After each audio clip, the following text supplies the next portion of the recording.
How's it going, everybody? This is the Uncanny Omar with... I'm not by myself today. To my right-hand side is this guy. Who's this guy? Who are you? Heyo, it's OmniDog. Thanks for having me on, buddy. Yeah, well, it wasn't my choice. Yesterday, I was suggested strongly that I do this video live so I can get some thoughts from people. So it's really interesting. And I said, okay, sure. I also invited Peter M from Crushing Crisis. So he should be joining us sometime pretty soon. All right. So the way this works, by the way, before we go any further, these are not books I'm announcing, okay? Because I know sometimes there's misconceptions and misunderstandings. I'm not announcing these books. These are books that you all voted for in the 12th annual Tigereyes Most Wanted Marvel Omnibus poll, which is insane that it's been going on for 12 years. And just like that, I feel old. And so before I go any further, a big thank you to Tigereyes for letting me unveil this list. So normally we've done top 50, and it's a pre-recorded show, and it's top 50. But this time around, he gave me top 60 because he just loves 60 to put me to work, and I had to go and find 60 books. 60 books, but we're not. Listen. This is the way it was going to work. But before I go any further, big thank you to my wife Melanie for actually helping me with the slideshow. So we do have a slideshow happening. Because I like to have visuals when talking about these books. Normally, what he does is he takes some people's mapping, but this time around, he was just pretty vague about it. I think he's beat because he does this by himself. Nobody helps him. And let me tell you, like doing polls, that's hard enough as is. Checking each and every single one of these emails, oh my gosh, that is a feat. And then deciding, okay, who voted for what? Woo! Like it's tough. I will be sharing this list with Marvel, by the way. So I just can't believe some things. There are 60 Omnis that Marvel hasn't already put out. Oh my gosh, there's so much more. I looked at the list and I'm like, wrong. I'm just kidding. We already took Micronauts and ROM off the list because they can't do that. So there has to be. Oh no, I left everything licensed in there. I mean, people voted for G.I. Joe, people voted for Transformers, Shogun Warriors, but they didn't make it to the I don't think Shogun, well, maybe Shogun Warriors did. In the past, I've always left things in there, and so has he, just in case for the in the hopes that one day universes will collide. So who knows? So everything that's in here has been left alone, regardless of licensing or anything. So what I will do, because since I do this pre-recorded every year, with the exception of this one, I'll go through the list. And for people that want to stay and hang out afterwards, you're more than welcome to join in and talk about, exactly what the hell is this? More plus OmniDog. No, Taylor. He works for you too. That's great. Thank you, Taylor. You're fired. What? Jake is a good guy. Me. What the hell? Because he knows how much money you roll in, dude. He knows how much money you roll in. Right. Yeah. Sure. Look at that shirt. That shirt alone was like twice as much as I make on YouTube on a weekly basis, dude. This is my Scooby-Doo shirt, man. Rizvolts, or however you pronounce it. These are nice. Rizvolts. Yes, I do like that. There he is, everybody. Peter M has arrived. Crisis, thank you so much. And no, seriously, I thank Tigereyes, of course. And I thank my wife, Melanie, for putting the slideshow together. But a big thank you to both of you for coming in last minute when people were suggesting during my live stream, hey, could you do that live maybe with some friends? And I was like, but you couldn't find any, so you got us. I got you. And Peter's cascading flow of curls. They are not doing anything on the weekend. And I know Peter's like, I was like, I'm so sorry. This is last minute, but it would be fun if you tried it. So thank you. I'm so glad. This actually just all computer generated. There's like a chat GPT version of me because it is 5 a.m. here in New Zealand. So I'm just going to repeat things you've heard me say on other streams. And now it's a party. Yeah. So really quickly, gentlemen, why don't you introduce yourselves and where people can find you on your channels and follow you when you're not hanging out with me? I'm OmniDog. You can find me on OmniDog's Vault on YouTube and OmniDogs_Vault on Instagram and OmniBros Live on Mondays and Wednesday nights. Okay. And what about you, Crisis with a K? Crisis did my work for me. I'm Crisis with a K. I've been on the internet writing for over 20 years and about comics for over a decade. I'm at Crushing with a normal C, crushingcrisis.com, writing about comic books and also drag art every single day. I have the most comprehensive guides to how to collect Marvel comic books in the Marvel universe, and I just expanded it to include all of Image's launch books for their 30th anniversary. So plenty of comics content on crushingcrisis.com. I had a question for you, if I might, just before we get started. Do you have in your X-Men universe? Omar, just relax. I'm talking to Peter here. In your list, do you also cover trades? Like yes, that's the whole point. I'm so glad you asked. The whole site started because in 2010, I wanted this bookshelf and there was no easy way to figure out. Omar knows my pain. It was like in 2010, it was like, okay, so I want to read Uncanny X-Men 326. What do I do? And so I cover every issue of every Marvel comic book, more or less, and how it is collected and traded. Nice, because I recently moved and everything that was in chronological order all got jumbled up, and I have no idea what's going on now, as if I ever did. Maybe you need a special consultation after the show. Yeah, depending on what you charge for it. Sure. Charge him for that, Peter. Give him that Omni Dog price, though, because you know he's gonna have like 85 questions. Wait a minute. I've seen that collection. I know what I'm getting into. There is an X-Man? What? I am aware of X-Man. Let me take a couple super chats. I'm from Australia. Felix. I'm from Australia, and I'm finally catching a stream before work starts. Thank you, Omar, for starting it at 3 a.m. Wow, you are a trooper. Thank you for being here. Thank you all for voting. Everybody that took a part of this and voted for top 10 most wanted Marvel Omnis that have never been produced. So very excited. And Tyler, I haven't seen Tyler. Yeah, my first live stream in almost 3 years. So excited and happy to be getting back into this hobby. Happy to have you back, Tyler. I hope you've been doing well. Jess brought out the nice shirt for top 60. Yes, he did. Jess and Peter to my buddy Philip. And yes, I'm here too, Philip. Thank you. I appreciate that. Here we go. Here we go. Crisis is more detailed and knows more X-Men than no more. Whoa. You know how to like pull a guy's heart out and just crush it right in front of his face. Thank you for that, Warren, fellow Kentuckian. Ban that mother. No, I'm just kidding. All right. So we're gonna get started. What I want to do is just go ahead and go through the list. At later on today, I'll put the list in the description of the video so people can go back to it. And then after we go through the list, we can go back and talk about each book. That way people can just stick around for the list, since I've done it in the previous years, pre-recorded. And then afterwards, we can sit around and talk about each book if you all want to, or skip some books, because I know there are books in here that Jess really wants. I actually do have two books. Let's see if they made it. I'm sure they did. Let me see if they made it. Omar, let me introduce my guest. Jess, calm down. I'm talking to Peter. Yeah, thank you for that. The guests have it under control. We're totally under control. All right. So now I have to say, I last covered this list in full in 2017, which actually how a lot of people know my site. And it's so wild. Omar let me get a quick sneak preview so I would know what books we were talking about. It is so wild to think about the omnibus landscape then compared to now. That's my only sneak preview spoiler comment. That, and to see how many people took part of it this year. Yeah, in the previous years, I hadn't made an announcement, right? This was the first year that I was like, hey, let's get more people involved. And I feel like I broke Tigereyes.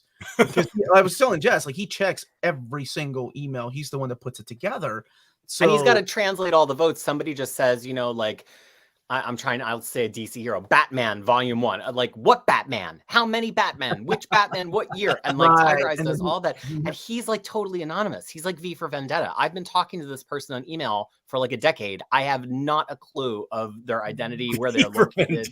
What a good call. Every time he emails me, he signs off as Tigereyes. And he emails me from the Marvel Secret Ballot email. So I don't know if it's David Gabriel actually working behind the scenes. He's playing both sides of the game. Yeah. But well done, sir. Well done. All right. So yeah, big thank you to Tigereyes for putting this together. I hope you're able to sleep now and for doing all the heavy lifting. I think next year we talked about doing a poll to make it easier. which would get more people involved, but would also take a lot more work to put it together for people, because then you're kind of mapping it and catering to people, because there are a lot of people that don't know, right? Like, oh, I don't know how to map this. I don't know what goes after this. That's why I watch your show. So maybe next year we'll make it a little bit easier to get more people involved in. I've already told everybody here that got here a little bit earlier, I am going to be sharing the list with Marvel, and what they do with the information is up to them. But also, Peter just got here. I don't think he heard the part where I said that Tigereyes left in all of the licensing books too. So I know in the past years there's been G.I. Joe that has shown up, Transformers shown up. I think Shogun Warrior showed up one year. Micronaut showed up, Rom showed up, and there was something else. Was it Barbie? I don't know. There was something that showed up one year that was like, Barbie could be number 1 this year. Heck yeah. All right. Let's get started. She's got the media push behind the vote. She's got the get out the vote effort this year.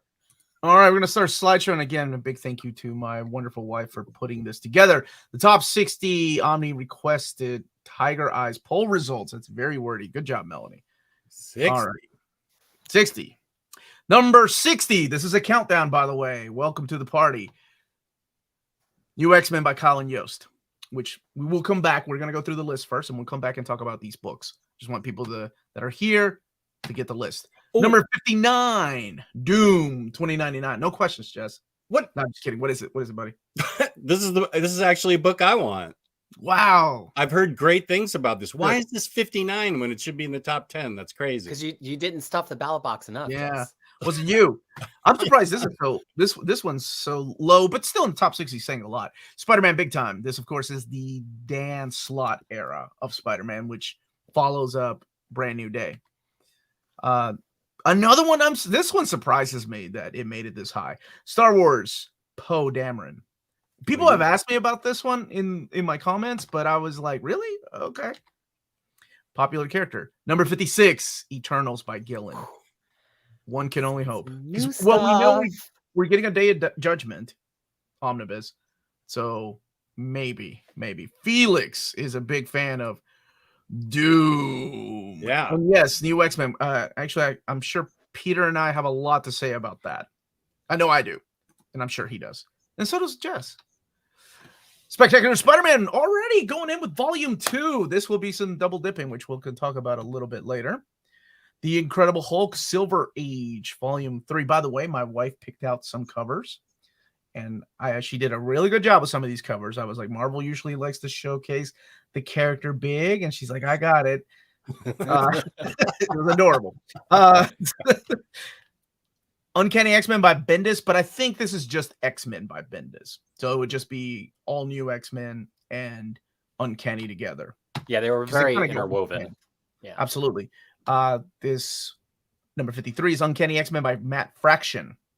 Why are we rushing through the list? Because I know that not everybody can be here for the whole thing. So I'm going through the list, and then we're going to go back and talk about each one. And you're more than welcome to that party. You're more than welcome to stay for that party. Daredevil. I assume this is Silver Age Volume 3. Yes, a good choice for a cover. I like the moving balloons. That's a great cover. They just need to use that one. Yeah. It's such a cool cover. I don't know if I know that cover. And one that was that 52? Wait a minute. Where's 51? Melanie. Take it. Hold on a second. Let me get the list. Do it live. We'll do it live, people. Do it live. I'll write it. Do it live. What's going on here? 52 is oh, wait a minute. 51 is very important. Heck, what happened, dude? Come on now. All right, I'm just gonna put it on the screen and I'll add it here in a little bit. Are you a professional or not? You don't. This is major. When I saw this one on the list, I was like, it's about time. This one needs to happen. Web of Spider-Man, Volume 1. I'm going to go back to 51 here in a second. Let me make sure that, let me get this out here just to make sure that we are on the same page. And mistakes like that will happen. So what happens when we do it live? Live television, folks. Some of you don't remember that, but it's a thing. Some of you don't remember. I'm pretty sure people that are watching. Well, I don't know. Maybe not. You're right. Maybe you're right, Peter. All right. Let me make sure I get this right. Oh man. Yes, this has to be in there. I'm gonna let you know what. I'm gonna do a solid. I'm gonna do you a solid. Jess can read this one. This is number 51. Okay. Oh, I know what it's gonna be. All right, and then we'll go back to the list. Sorry about that, folks. Okay, Jess, you got to read it. So let's go back to 52 and share the screen. There we go. All right, so 52 was Daredevil Silver Age. Number 51, Jess. Oh, Darkhawk. That's right, son. We're doing it live. Darkhawk. Say you didn't even let me announce it. Well, because you stepped were all laughing over me. All right, go ahead, Jess. I'm sorry. Darkhawk. You gotta say it like you mean it, dude. Darkhawk. I There we hate go. Darkhawk. Oh, sorry. Number 50, Dawn of X in chronological order. Very nice. Very nice. Number 49 is Web of Spider-Man, Volume 1. Uncanny X-Men by Gillen. Very happy to see that on the list so far up. 2010's X-Men here in the bottom half of the list. I think people found out, how great of a X-Men writer he was. Very underrated. Namor. I love being right. What was that? I said I love being right. About Submariner? No, well, he's cool too. No, I you mean Gillen writing X-Men. Yeah. He was great. Oh, some Judgment War up in that. Okay, yeah, you and I need to talk about this because he just I think he was so tired. Sometimes he took people's mappings, and then this time around he was just like, I just wrote things. You guys can figure it out. I'm pretty sure. And I'm like, we got it. We got this. Well, this is the channel that hosts Map My X after all. So if anyone, this is true. This is true. Yeah. Which Jess was a big part of that too. Yeah, it couldn't have happened without my input. He was the guy that guided us. Number 45, Fantastic Four by Chris Claremont. This is one of my yearly votes. We will come back to this one. Yeah, we there is wrong. Wow. I told you I left. And Tigereyes always leaves the licensing stuff in here. So ROM number 1 in number 44. This is the Bill Mantlo Incredible Hulk series. Indiana Jones, another licensed product, but coming in. But they can do that now. It's all mouse. Yeah, but it's still a weird thing because we'll talk about that here in a little bit. Punisher. This is the Mike Baron era of Punisher. So I guess this would be after Punisher, back to War volume 2. I'm so glad to see this book up so high, dude. Spider-Girl, Tom DeFalco, Sal Buscema, and Steve Olive. Yeah, very excited. And also a big fan of Felix. I'm kidding, Felix. I assume that's wrong. And Ultimate Fantastic Four, Volume 1. People have asked me what are the chances of this happening, and I said, here it is. With Hickman going back to the Ultimate Universe, and with Ultimate Spider-Man Ultimate Spider-Man Omni selling so well, Ultimate X-Men Omni's coming out. Chances are the best now that they've ever been for Ultimate Fantastic Four to come out in omnibus format. And Iron Man Volume 3, Silver Age. Pretty interesting cover my wife chose there. Scarlet Spider. Princess Python. The Kane era Scarlet Spider. And Hulk by Bruce Jones coming in at number 36. That always makes it to my top 20. I'm a big fan of it. That's a good cover choice. Yes, I agree with that. Exiles.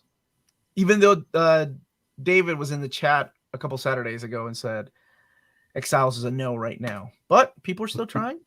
Ultimate. Got to drum up the support. Show them that the fan base is there. It's true. Ultimate Universe by Hickman. That I'm surprised we haven't had. Mm-hmm. Iron Man. David Micheline, Volume 2. So this would be a follow-up to we don't have a lot of Iron Man omnis. And this is Spider-Man, the Tom DeFalco era. Classic Ghost Rider. Needs to happen. Yeah. Especially since we have all the Masterworks. Well, no, not yet. Not all of them. Another Spider-Man, the Alien Costume Saga. And I assume this is Ultimate Spider-Man Volume 4. Yeah, good cover choice there. It's very dramatic. And Alpha Flight Volume 2. I really hope they change the name of Alpha Flight by John Byrne to Alpha Flight Volume 2, even though John Byrne is a hot selling name. But it just gives me hope that they'll give us a Bill Mantlo, Mignola era.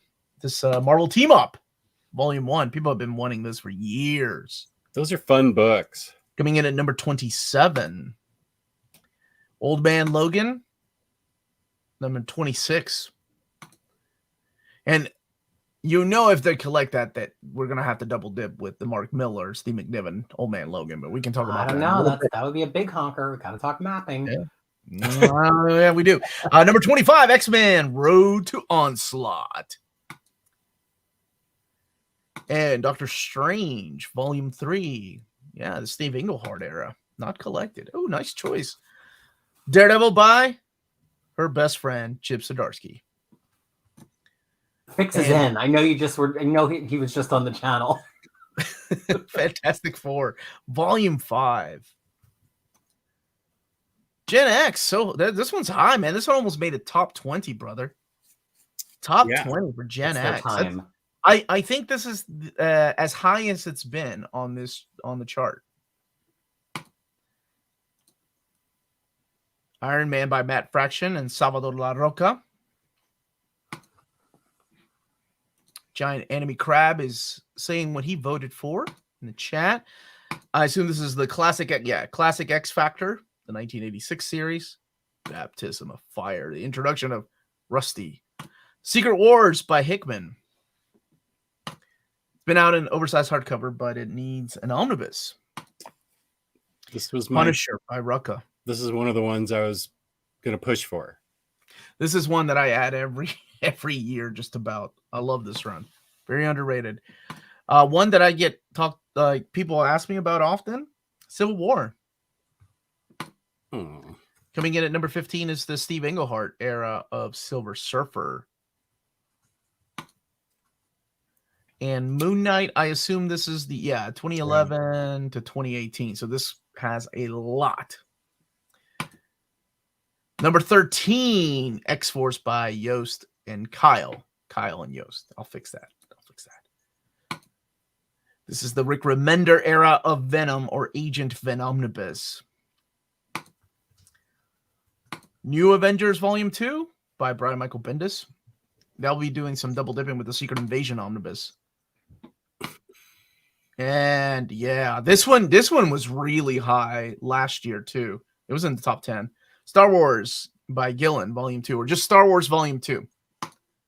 Some Greg Pak in there as well, right? Greg Pak and then Gillen. Avengers by Uncle Raj. Volume 1. Happy to see that there.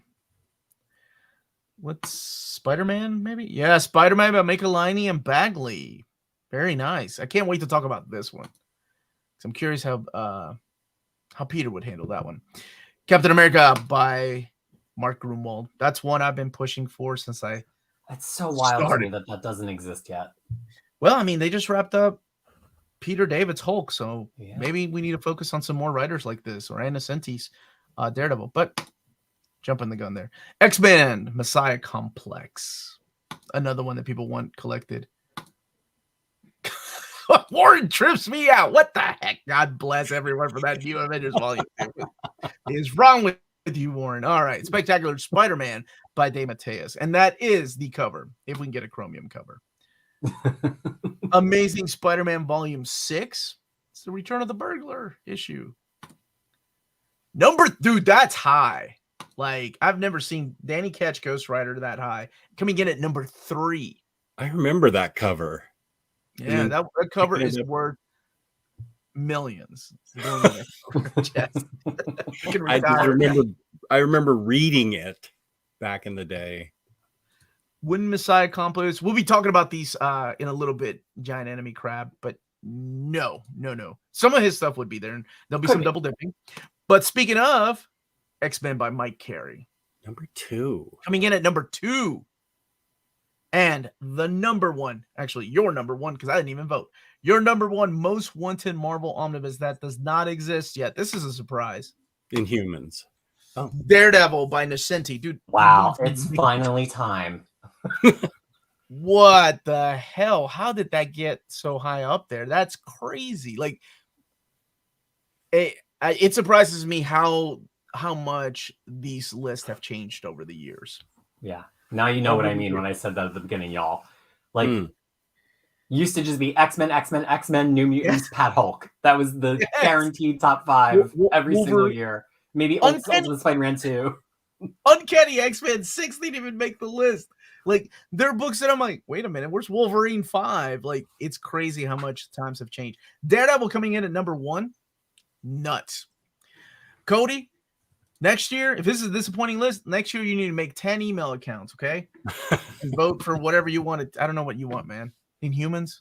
Aren't you a Ghost Rider guy? I thought you'd be happy with that. Can we talk about how much love the Silver and Bronze Age gets in this poll? Now, keep in mind, though, a little bit of that has to do with where the poll starts and the origin of the poll. And that is at the Marvel Masterworks board. That's where Peter and I first started talking and where we met Tigereyes and when we voted every year. And it was a special little community. And now we get to announce it. But now you let me in and I've ruined the party. No, now you get to talk about Darkhawk, Jess. So we're going to go back to the beginning. We're gonna go back to the very beginning and talk about these books here. But before I do, if you live in Europe and you're wanting some of these books, if and when they are announced, check out waltzcomicshop.com. They're based out of Berlin, Germany, and they have the biggest discounts for all Marvel and DC big books within the EU. Flat rate shipping of €12 for all EU countries.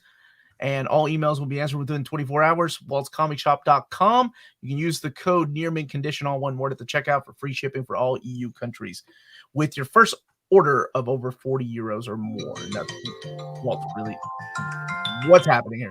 Waltz Comic Shop, your reliable source for Omnis and premium collected editions in Europe. Ting. I can't remember what my wife says. Ting, whatever. All right. So let's go back to the list and let's get everybody involved. Let me make sure that this time around we do have. Yeah, we do. Okay. Slideshow. Just so you know, things are fair. The Brave and the Boys just Venmo'd me $1.99. So thank you, Jake. I appreciate that. You better write that off on your taxes. You better write that off. You can't get its mitts on any of it. No, Jake. All that $1.99 is no Jubilee. I think we've got all the Shang-Chi, right? Like, F you guys, no Psylocke. Well, I mean, Psylocke does show up in that X-Force book, right? All right, number 60, New X-Men by Colin Yost. I'm a guy that likes to start at the beginning. So for me, I would have gone with the New Mutants by D'Annunzio and Phillips. Was that the team that worked on that? Yeah. Which led into this. And honestly, you can kind of put them all together. Thoughts? You know, this, Peter? It feels like a time that we finally could get this because so many of these characters are active in so many different places across Krakoa. I mean, it is anchored by X-23, but it's got a lot of other great characters in it. You know, Rockslide, Surge, Hellion on this cover, Elixir, Mercury, Dust. Dust is about to be in the new Realm of X-Book, I believe. So it kind of feels like finally these characters have the level of exposure. And this is a great story. To me, I would start at issue 20 because that's like coming out of House of M and into Decimation, where all the bad stuff starts happening. And it's just like a really fun roller coaster ride of a book that has a really great cast of new mutant characters. And it's a really great read. I mean, I remember I just could not put it down when I first got the trades back in 2010. Yeah, and I feel like this is where Colin Yost get to redeem their character of X-23. Because before this, you know, she had appeared in the Uncanny X-Men and then, of course, made her first appearance in the NYX series where she was a prostitute. A lot different for some reason, even though she started as a cartoon character. Quesada said, "Oh, let's bring her in as a prostitute." That makes sense. Well, and then when you're reading this, you're like, they don't even mention any of that. So, fortunately, but I do, yeah. You have no idea how much I talk about this video of Anderson's legs, like when she was talking to Chris Claremont. Man, I remember there was somebody in the chat that was like, I know the video you're talking about. And I'm like, right? Oh my goodness, that lady and her run on Daredevil. Wow. That lady. What the hell was I saying? can't even that comment distracted me. My time has arrived. Mark Brooks was actually drawing the internal pages, which he doesn't do anymore. Too bad he stopped working on monthly issues. I mean, it happens, right? It happens to the best of them. They make just as much money drawing covers, so that's what they go to. Adam Hughes, Jeffrey Scott Campbell. Lately, Russell Dodderman, which breaks my heart because I know he's such an amazing sequential artist. His layouts are so visionary, but yeah, you know, why be tied down if you could just be knocking out those prime cover assignments, a few times a month? Yeah, I mean, if you're gonna make as much money, and unfortunately, that's what happens to a lot of the greats. I'm really surprised Alex Ross still does internal artwork from time to time. I thought that guy would just be like, yeah, I'm just gonna do a cover here and there. That's it. All right, Doom 2099. We got Spider-Man. We got 2 Spider-Man 2099 Omnis, and we have an X-Men 2099 Omni coming out. Of course, it was delayed until next year, but I mean, this would be the next big one. Because there was also, they had Punisher 2099, they had a short-lived Ghost Rider, Ravage 2099, and I can't remember what else, but X Nation is still part of that X-Men 2099 too. The thing with this is one of those kind of like start in the middle runs, because Ellis, as far as I recall, does not start writing it from the first issue. So it's kind of like it's just what they did in his Hellstrom Omnibus. But he does really change it. So Doom 2099, it's always like an interesting book. But when Ellis comes on, he really like finds a high concept for it that just makes it kind of sizzle. And so part of me is like, just start at the beginning. We're never going to get it in an omnibus. Otherwise, that's how you can sell it. And then part of me is like, well, really, does anybody care about any of the issues before this? But, given how big that X-Men 2099 book was, could they just do it in one, maybe? I mean, I think this would be an all-in-one. Dodderman has done an internal art in one full issue of the new Scarlet Witch series. Well, now that's piqued my interest even more. Even though it's Steve Orlando writing it, right? But people have said it's really good. Oddfellow and I told you it's good. Okay. I trust you. Yeah, I'm good with that one. I think that can definitely be done all in one. Because even the Ellis stuff wouldn't be that many issues. 20... Oh, maybe not even that many. But yeah, it's good. Have you read any of the stuff, Jess? Any of the Doom 2099? Oh, sorry. I was looking up Man Nocenti legs. What? Any of the Doom 2099? Have you read any of it? No, this is a book that I really want to find. You can't really find it. It's all out of print if it was even collected. And everybody's said just how really great this run is. So I'm very interested in this. It's good. There's a twist with the character of Doom that I thought was unique to the story, and I dug that. So check. This Doom 20, this run has a total of 44 issues in it. Plus, there is a special that isn't called The World of Doom. And then per your comment, some of that like end of 29.99 stuff like X Nation might be required to kind of like explain. But I think it's probably in the 50 issue range. So we really could get the whole run. There wouldn't be any point to just doing the Ellis part of the run, which began with issue 24. So I think they could do the whole thing. I agree. And I mean, why not? And then they can do, I mean, if they want to collect Ravage and Punisher and Ghost Rider, they can definitely do a World of 2099. Was that it? I can't think of another series that was in the 2099 universe from the main, like the main 4 that spun out from there. Spider-Man, big time. Again, it's the Dan Slott era. I'm surprised this is not like in the top 20. It shows how much people have kind of cooled on the Slott era now that it has passed. But to me, it's like just good, reliable, fun Spider-Man comics. I try not to get too opinionated about Slott himself, like love him or hate him. It just was a Spider-Man book that was fun every month. That's all I'm really looking for. And I think these Ultimate Collections are kind of hard to find now. They are. They're very hard to find. That's what I thought. So it's hard to get any of this. So I'm surprised this isn't higher. I think last year it was, but with the announcement of Brand New Day, maybe people can like have backed off of voting for it because they're like, well, surely we got to get through all of Brand New Day first, and yeah. Have you mapped that one out in your head? No, I'm more map starting here because that brand new day stuff has the authors all ping-ponging around. There are some like sister series that I would want in it, which I know Marvel probably wouldn't do. So like in my mind, I'm actually more excited for this one. Yeah, so I mean, and it's not just, it wouldn't be just Dan Slott, because Christos Gage, of course, was like his right-hand guy writing a lot of the stories in here. Fred Van Lente was writing some of the stuff in here.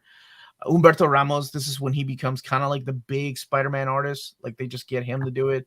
Gosh, who is Kamenkoli? Is he in this one? I know Caselli is in the first one. Javier Pulido. But anyway, good array. Just yeah, all kinds of great artists on that one. This is the one that surprises me, that makes it like, and one that I've been asked for before in the past. The Star Wars Poe Dameron Omnibus. I had no idea there was enough content for a Poe Dameron Omnibus, or that people still cared about the character. Yeah, I'm surprised it hasn't gotten an Omni because I have all the trades. So that's usually the OmniDog's buy signal for Omni signal.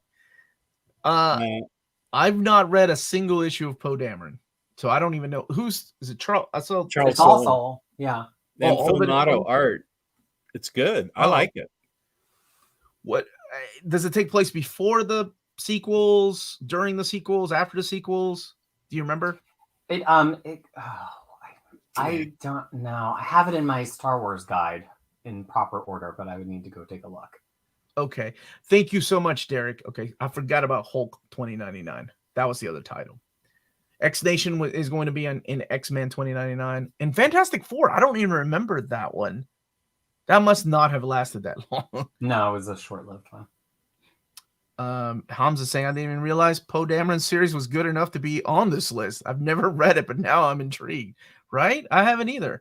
It begins prior to Force Awakens and extends to continue through the events of that film. And I think some of the late issues might even sneak into The Last Jedi period, or at least setting it up.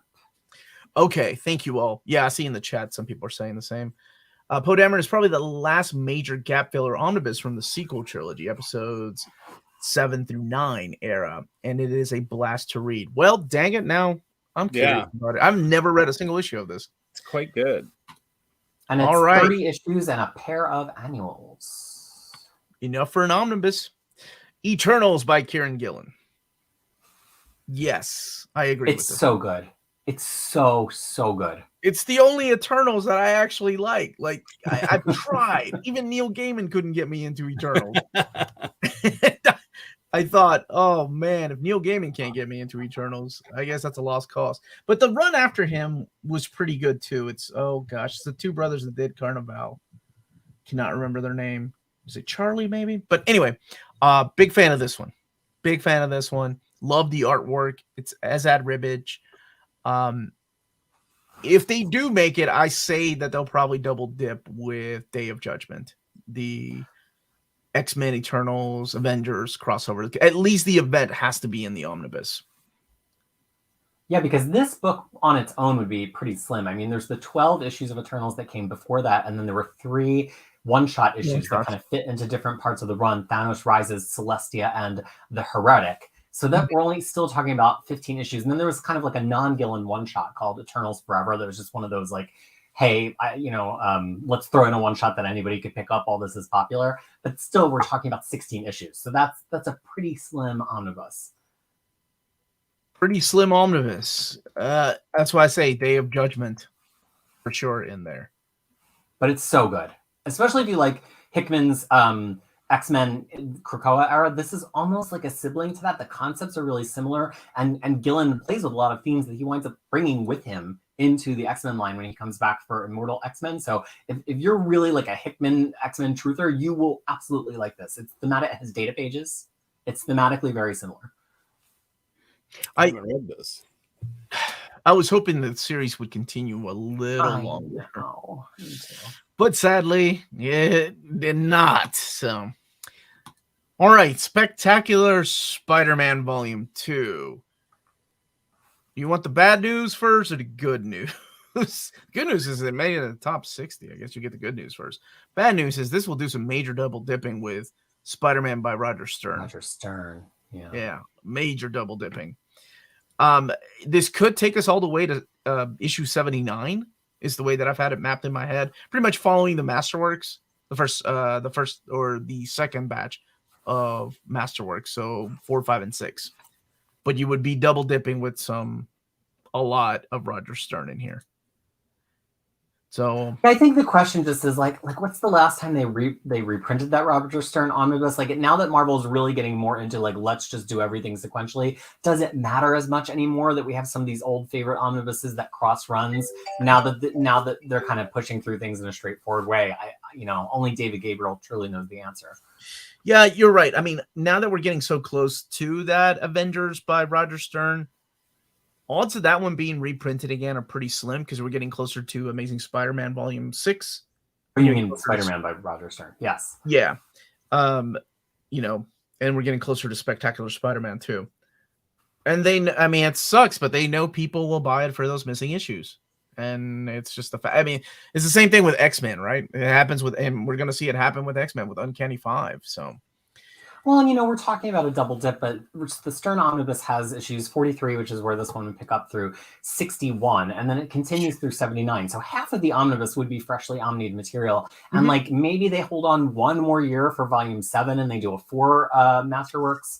That would be omnibus huge. Instead of a 3. I mean, I think they have tools to make it work, and clearly the demand is there for people to have it. So, I mean, it wouldn't be on the list if people were happy just having Roger Stern. Mm-hmm. I have to go now. Thank you for the super chat, Felix. Work starts soon, and my headphones don't work through walls. Have a good time, everyone. Thank you, buddy. Thank you so much. So you got to get the metal plate so you can just get Omar in straight to the brain. Or walk around with the smallest Bluetooth in your ears. Also, the annual issues would be collected in here. So, yes, even though there's major double dip, majority of people not going to have a problem with that. They know how this works. Some people will, and some people will stand their ground and be like, "Nope, I'm good. I'll pick up the Masterworks, or I won't care." So it is ultimately up to you. I'm saying that like these are actual things happening, and again, I like to remind people I'm not announcing any books. We're just going through the list of the books that you all wanted. But the poll does correlate. I used to do statistics every year, even 6 years ago, before there was Omar doing this as regularly as he does with the communication with David Gabriel that he has. Books, especially the high part of this poll, do tend to find their way to print in the 2 years following the poll. Mm-hmm. I've shared this list with David twice, and I've shared my personal list with him.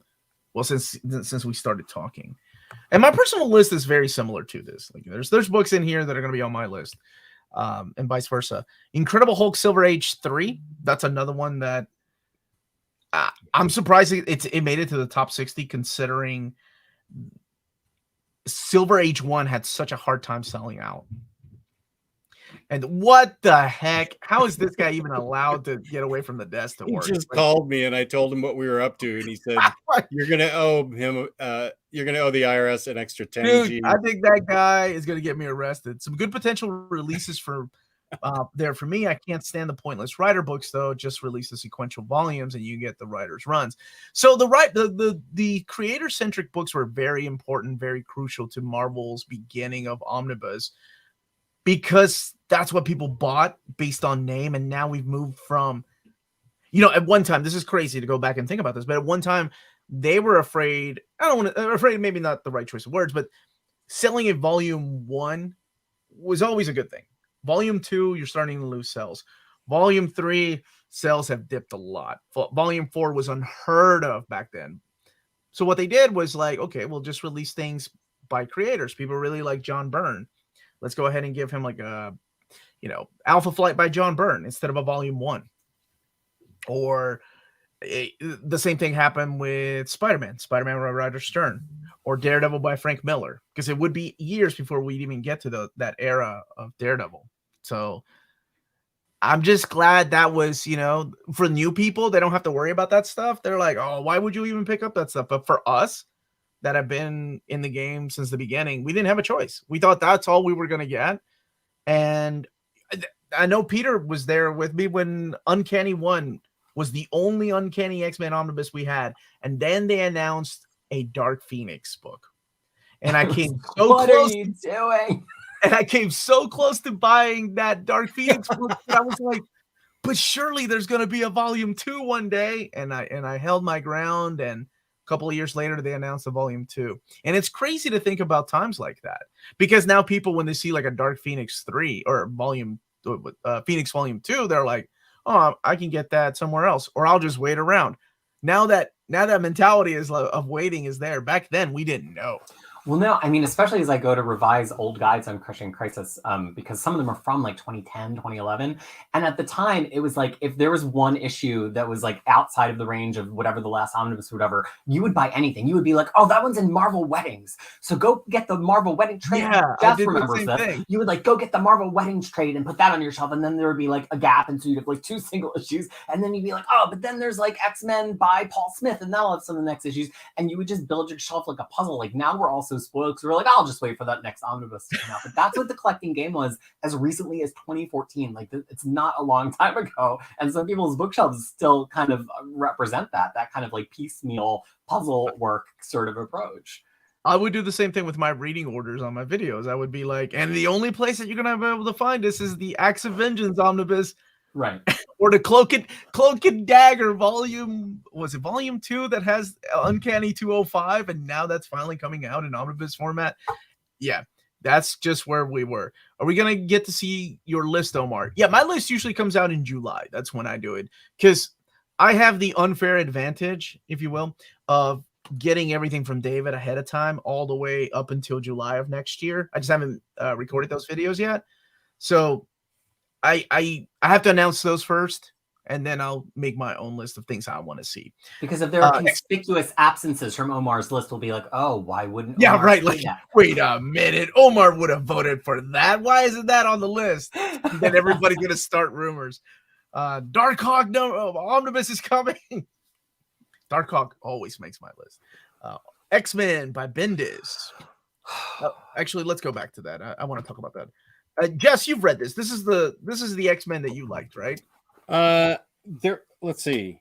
I'm looking at I think Uncanny was the run that I liked a lot. And then okay, wait, let me see which one he didn't finish. What was the one that was either All New or Uncanny, just sort of ended in a morass? Well, All New kind of looped into Uncanny 600, which was like his last issue, and then yeah, I actually like this run. I wasn't gonna skip the Bendis run. It just my mouse got the best of me. Slip of the finger. I mean, yeah. Well, Jess is not done talking about it yet. I have some. I'll make it quick. I like the idea of bringing the original guys back, through time to sort of jazz up the X-Men. Then it got a little unwieldy when they brought in the future X-Men, and I was like, okay, this is a lot, but I'm still digging it enough to keep reading. And I liked it enough to keep it all. I wouldn't upgrade from my OHCs to an Omni, but I liked it enough to keep it and reread it. I'm sure that there are a Freudian slip with that brief skip. No. I'm letting people speak their piece. This, I know for a fact, is a lot of my viewers like first X-Men book, best X-Men book, and I respect that, right? They're all wrong, but I respect it. God bless. Yeah, I dug this, so I gotta give credit where credit is due. Bendis came in with some fresh takes. He came in, and he is really the reason I think that Magic is a big player in X-Men now. Yes, that is a very fair assessment. He used her as one of the main characters, where others have tried in the past, but just couldn't get the editorial go ahead. But he was Bendis. Editors were like, oh, this guy knows what he's doing. He's made Avengers the flagship title at Marvel. Let him do whatever he wants to with X-Men. And he did. Emma got a whole new costume, and that relationship blossomed even more with Cyclops. There were aspects of it that I thought were good. I thought, some of the characterizations were pretty solid. I did. One of my favorite moments in here is when Cyclops, this is going to sound creepy, but it's not in any way because it's the scene. But when he sees Jean Grey, because Jean Grey was how do I put this without going into spoilers? Off the table during this time with X-Men. And he sees a young Jean Grey traveling back from the past to modern time. And he sees, there she is, everything I ever wanted. And I thought that was such a beautiful way of like describing somebody you were in love with at one time and seeing her again for the first time. You hadn't seen her in so long. He went on to talk about it, but like I said, there were some moments about this that I enjoyed, and then the least I say about it, the better, because I don't know. People really enjoy this run. So I think the reason I fell for this is because I'm such a huge Magic fan. So that's really the reason, I think. Great artwork, though. Stuart Eminem and Chris Bachalo. Great artwork in here. Now, if we're talking maps, I know we keep saying that you would combine them, but the thing is, the all-new X-Men series doesn't really need the Uncanny X-Men series. The Uncanny X-Men series, I think, relies on all-new X-Men more because it's like Cyclops meets Jean and like all of these things. But this, if you were to just take it on its own, really is a great omnibus size. It's 35 issues, an annual that crosses into another annual, Uncanny X-Men 600, and then you could probably put all of Battle of the Atom into it, and it would still be a perfectly reasonable size omnibus, and it would kind of like read pretty well all in one go.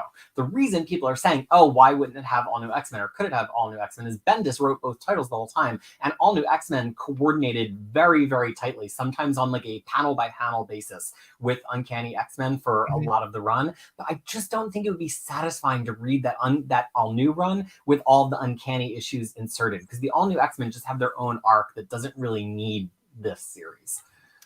I think if it's just X-Men by Bendis, it would make sense, right?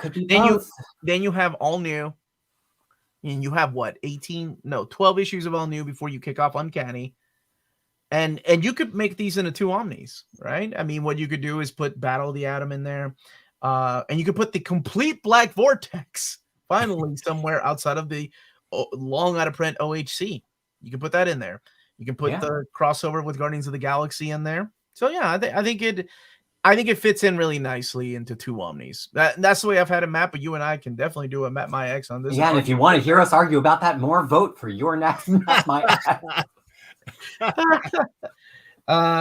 Yes, but would it have to? I would include X-Men Gold, but you and I can argue about that. Would it have to include Extermination? Extermination comes after Blue. Yeah, and that's after Hopeless's all new X-Men run. So there would be a whole nother all new X-Men omnibus before we got to Extermination. We could talk that another time. Yeah, we love talking about this stuff. Matt Fractions omnibus. All right, now hear me out, Peter. Hear me out. Here's what I would do if I was running Marvel and I knew how hot these books were. There is no way in hell that you could put X-Men by Ed Brubaker in a 1 omnibus. And by the way, when Peter and I have been talking about, people are going to say, I'll just wait for volume 20 of Uncanny X-Men. That's that we're looking at 40 years. If we're looking at two a year, like 40, math isn't my forte, but about 40 years waiting for that book to come out. So odds are we're probably going to get an Uncanny by Fraction and Brubaker first. So that's the way I would do it. I would do Uncanny by Brubaker and Fraction. And there's enough for 2 omnis for that era. This is or just call it the what's it called era? The Manifest Destiny. Nation or X? Utopia or Nation X. Utopia, that's it. Yeah, I think to Omar's point, for those of you who don't know where everything splits up exactly, Brubaker wrote very briefly after Rise and Fall of Char Empire, but before Messiah Complex, and that one arc, The Extremists, tends to get orphaned. And then he did write an arc after Messiah Complex before Fraction, which is, of course, not in the Fraction Complete collections because it's by Brubaker. And so that weird little Brubaker sandwich on either side of Messiah Complex tends to get orphaned when we talk about collections. And it's kind of just like, why not put it here? You wouldn't really do a Brubaker omnibus because all of that first part of Brubaker leads into War of Kings and Realm of Kings.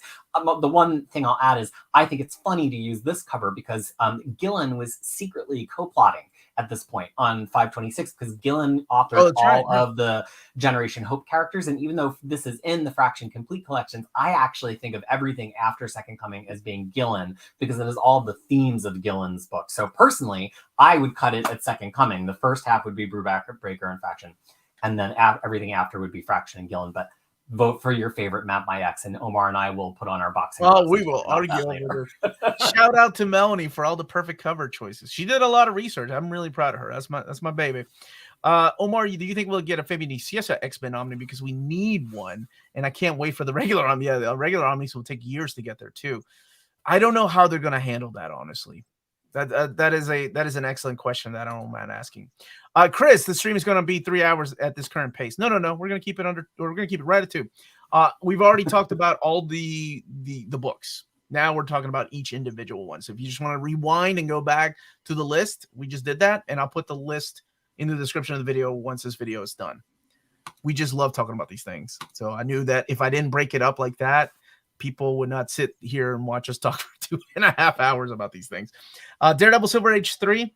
That's another one that surprises me, much like Hulk, because Daredevil was one that took a long time for it to sell. I'm surprised we got a volume 2. Very surprised at that. I'm happy for the people that wanted it, but I was very surprised that it came out, considering the poor sales of Silver Age Volume 1. But I'm glad that people are still voting for this. And it goes back to what I was saying, that where all this starts is the Marvel Masterworks. Those folks tend to be from a Silver Age era, if you will. Like, that's the books that they prefer, the Masterworks. Nope, that not calling anyone out. I called myself out. Just people that prefer that type of era of Marvel Comics. Now, the first 2 omnibuses of this cover Masterworks 1 through 7. So this would theoretically cover either just 8 through 10 or possibly 8 through 11. I feel like thematically it might make... You got to also think about where it hits, where the next omnibus would then hit Miller. So basically there's 2 omnibuses until Miller, and the break point might have to be kind of engineered just so that it breaks before we get to the Miller material, because they wouldn't want an omnibus to only cover some of that. And that starts at 158. Yeah, you are correct. Just Darkhawk. You can split this into 4 omnis. You be quiet down there, Peter. Darkhawk. Jess, what do you think about this? I have mixed feelings. Because I respect people. No, I don't. I hate this. I don't like Darkhawk at all. And he ruined War of Kings, the 5-book cosmic saga for me, and I'm just in it for like 2 issues.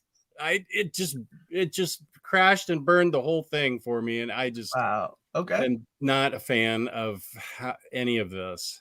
Okay, well, this is the 90 series, long before the War of Kings. Yeah, I know. I remember it.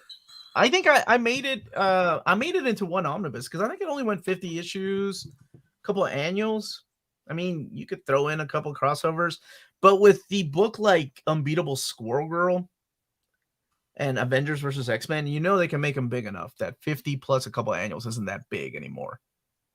So, what about you, Peter? 2 omnis or just 1 to make sure it's 1. They're never going to sell 2, and it's like he doesn't really have a lot of sideline stuff that he does. It's a pretty straight sprint. It'd be easy to just have 1 omnibus and then later break it into epics. The only extra stuff that it would really need is he has some of those 90s annual crossovers, but you would only need the A stories from the annuals. So one of them is Assault on Armor City. That's annual 1. Annual 2 doesn't cross over into anything. And then that's really it.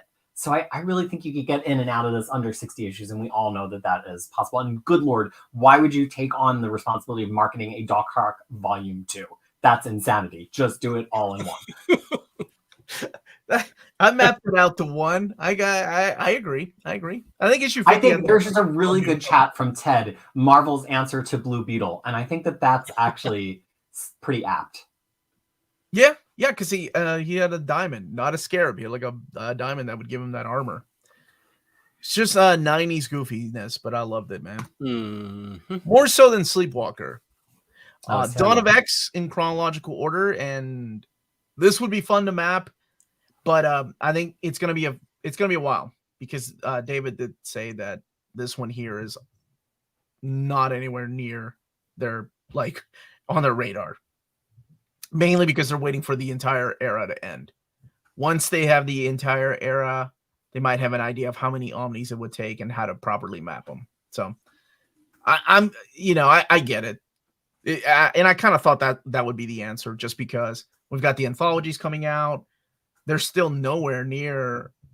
I mean, we're still on Trials of X, and there's no Fall of X solicited. Well, Fall of X is starting in a few months, and yeah, they're going to wait until it's done. It's just the way Marvel does things. They're not going to start building the boat, the plane while they're in air.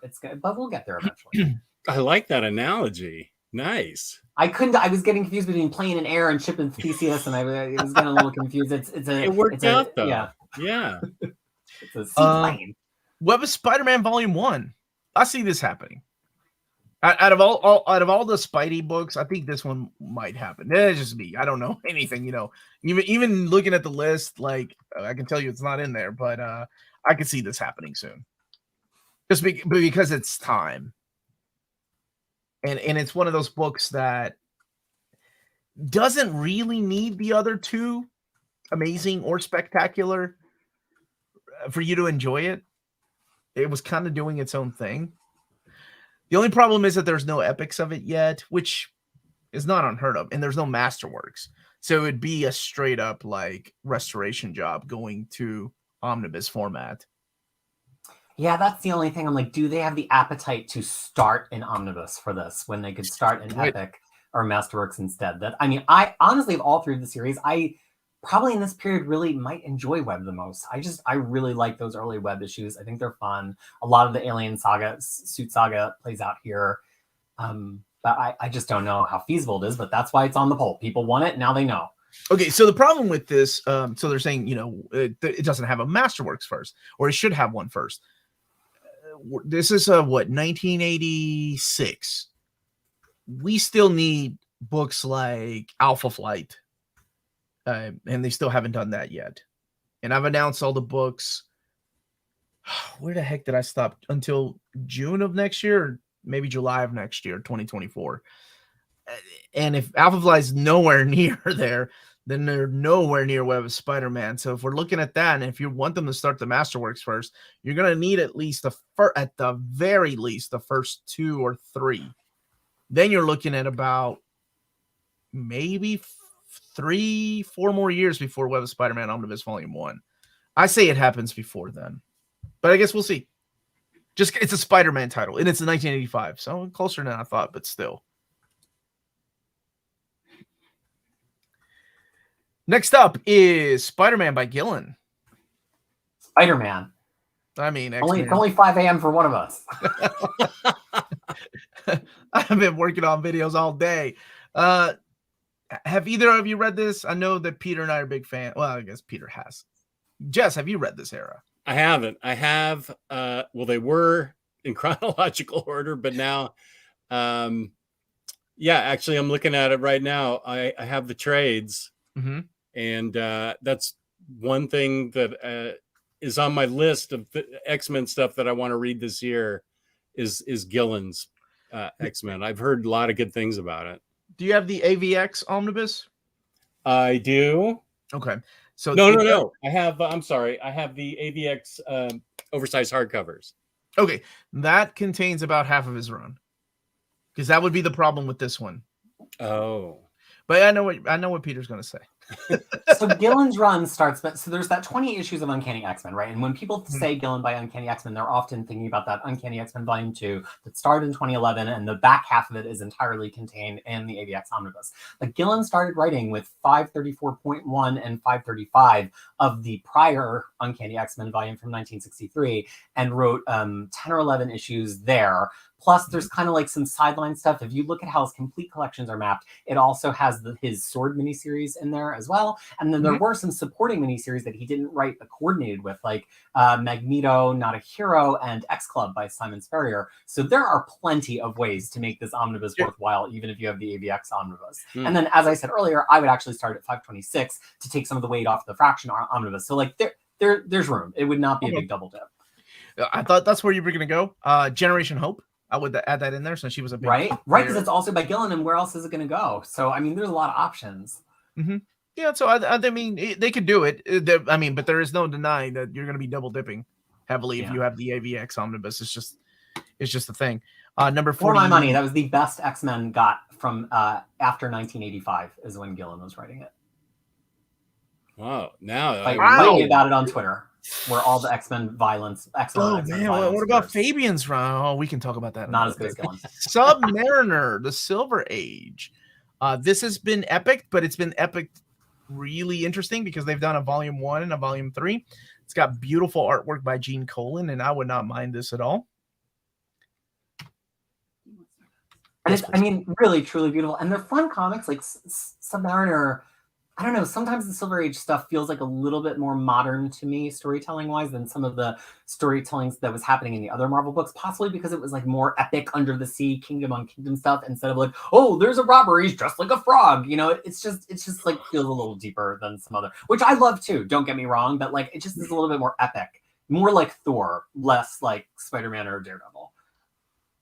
I agree, and I had never read these issues up until I was reading the Epic collections, so it was the first time I read them, and man, I fell in love with the artwork, and it was really interesting because Gene Colan at the time wanted to draw this book, but had a contract with DC Comics, and he had to he changed his name. I think it was something ridiculous, like something Stan Lee would have been proud of, like Adam Augustine or Adam Austin, maybe. So that's how he, like, that's how they credit the first few issues that he was on. And I was reading it, I'm like, boy, this guy was a Gene Colan hack.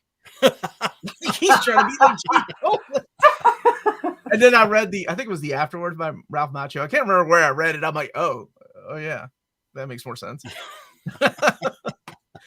All right, let's talk about this one. X-Men Inferno Aftermath. For the people that don't know, this is the original Inferno, what we're talking about. And what for people like Peter and I have been doing, there had to have been a place that we can have oversized hardcover collections of missing issues of primarily X Factor that have just not been mapped into anything, whether it was Inferno or X-Men by Claremont and Jim Lee. That would take us through X-Men. I think most of us just called it X-Men Inferno Aftermath. So it'd be a bunch of missing issues from mostly X Factor, maybe some Marvel Comics Presents is what we put in there and stuff. So I don't think this book makes sense anymore. Like, we know that they're going to push forward with the X-Men only Masterworks, which kind of hints that we're going to get X Factor omnibuses eventually. We have New Mutants now pushing into volume 3.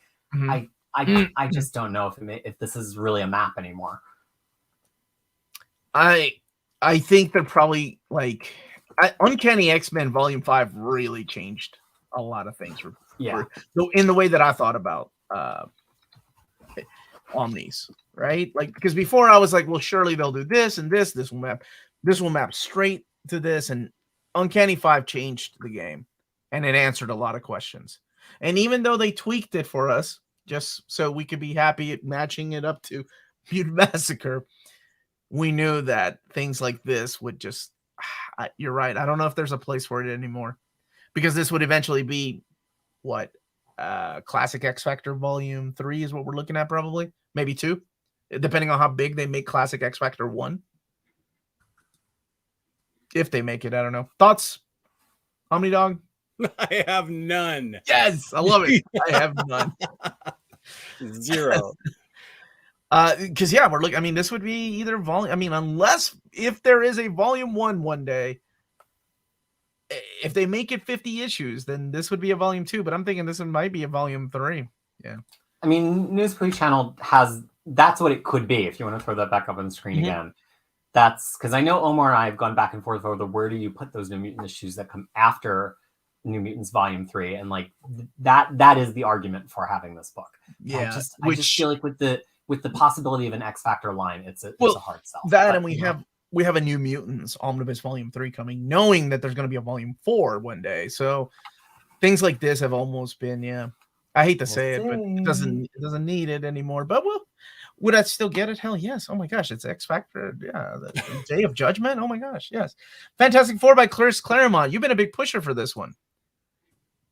Yeah, it's Claremont, it's Fantastic Four, it's a run that kind of gets self-contained. There's a lot of big beats in it. Isn't this where she has Valeria? Am I making Valeria, that up, or does it happen nope. right after this?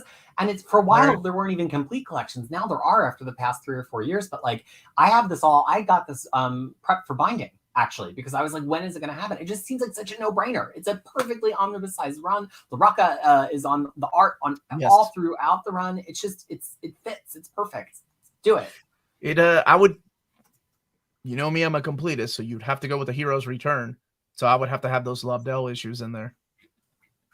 Sure, Not that he wrote a lot, right? Peter, do we agree? What's going on? Yeah. Okay, Peter agrees. OmniDog? I agree with Peter. Well played. This would be a 2 Omni set, though. Would it? Yeah. It only writes through issue 33, 34? Claremont? Yes. No, dude. You don't know. You don't understand where I'm going with this. After Claremont, then we get Carlos Pacheco and Jeff Loeb. Well, right. Right. This would be volume 1. This would be Fantastic Four Heroes Reborn, volume 1 by Chris Claremont. Yes. And then volume 2 would be the Jeff Loeb and Carlos Pacheco era. Yes. And yes, I'm and sorry. Then it matches right up to Wade on the other side, so it's perfect. I just hijacked their vote. I'm sorry, I didn't mean to do that. Sure, we could keep it a Fantastic Four by Claremont. ROM. Not the only licensed product we're going to see. ROM. Volume 1. This is one that I get asked about a lot, and it's always the same kind of reaction when I have to break people's heart. What do you mean it's a licensed product? It has a Marvel logo on it, and it's usually by people that have, because I thought the same thing. Like, why can't they reprint Micronauts? It's a Marvel property, right? They came up with like some of those characters. I understand that it's a toy line, or the same reason when I came back to collected editions, why couldn't they reprint G.I. Joe? Why is Devil's Due reprinting G.I. Joe? What the hell is going on? Licensing is a nightmare. So, and it breaks my heart to tell people no. Like, there's a book that David Gabriel has been wanting to do since he started working at Marvel. And he asked the legal team like every year, hey, now? No. So I think he said 2 or 3 years ago, he stopped asking about one particular book. And it's not this or the next one, but it was one of his childhood books. It's Alf. It's not Alf. See, Omer has me on, so I can say these ridiculous things, and he could just make faces. No, I cannot. Not allowed to say. Well, and the thing is like, if Hasbro owns the rights, then where is it? Because IDW didn't do anything with it. But we've seen these relationships work before. I mean, Dark Horse reprinted Star Wars Marvel stuff. So if there was if ROM was suddenly white hot popular and somebody knew they can sell 10,000 copies, you better believe that somebody who has the rights would work out a deal, and they would. I mean, ROM is more complicated because it has actual Marvel heroes in it. I understand, but I'm just saying, like, money talks. If ROM got popular, absolutely, they would find a way. Absolutely. ROM snuck into every time I do an overview of an omnibus that ROM sneaks in. I'm always like, I'll skip over it, or I'll be like, shh, because he was in the handbook. And I was like, I better not say a word. But he's in there. Yeah. I mean, I could go on. Well, because Marvel actually fully owns some of the ROM concepts that they own the depiction of the Dire Wraiths as they illustrated them. Even though ROM books not by Marvel use the Dire Wraiths. Marvel Dire Wraiths belong to Marvel. They can't even. When I was doing the Nova overview, I'm like, you can't even properly end the omnibus because it wraps up in ROM. Like the story, the big fight, intergalactic fight that's been building up through Fantastic Four and Nova ends in ROM. And you can't, you get a paragraph of like, and Poochie died on the way back home or something like that. Poochie. Yes, they did new things with ROM. Same thing with like Transformers. But unlike Transformers and G.I. Joe, they never try to properly collect that stuff from the past. So Hulk by Mantlo. Very happy to see this show up so high. Big fan of this run, despite of accusations about plagiarism and all that. And there's a lot of similarities, of course. But it was still one of the most defining. I mean, before Peter David, this was the definitive Hulk run to a lot of people. And that is the Bill Mantlo and Mike Mignola era, and then Sal Buscema, of course, of Hulk. We just got our first omnibus epic collection, The Crossroads.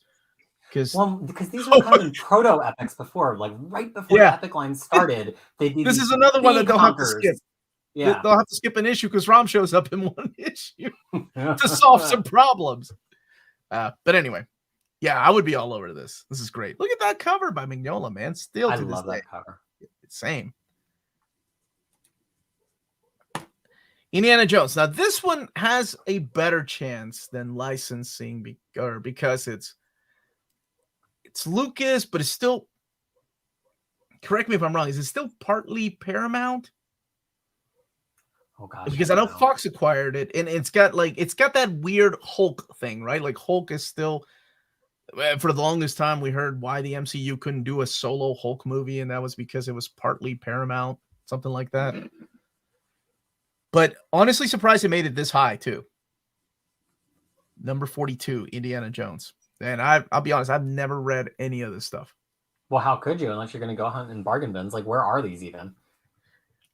Big enough to make an omnibus, though. I had no idea that they. I mean, outside of adaptations, that they do their own stories too, like things. I know Dark Horse did release some. That's right, Dark Horse released Omnibus, the softcover omnibus years ago. Again. Punisher by Mike Baron. So this would be the equivalent of Punisher Volume 2. I don't think outside of the Full Circle, if it's been collected in Epic Collection. But I'm glad that people still want this particular run. This would be the next one in chronological reading order after Back to the War. Or is it just Back to War? Whatever it was called. I actually do remember reading this back when it came out.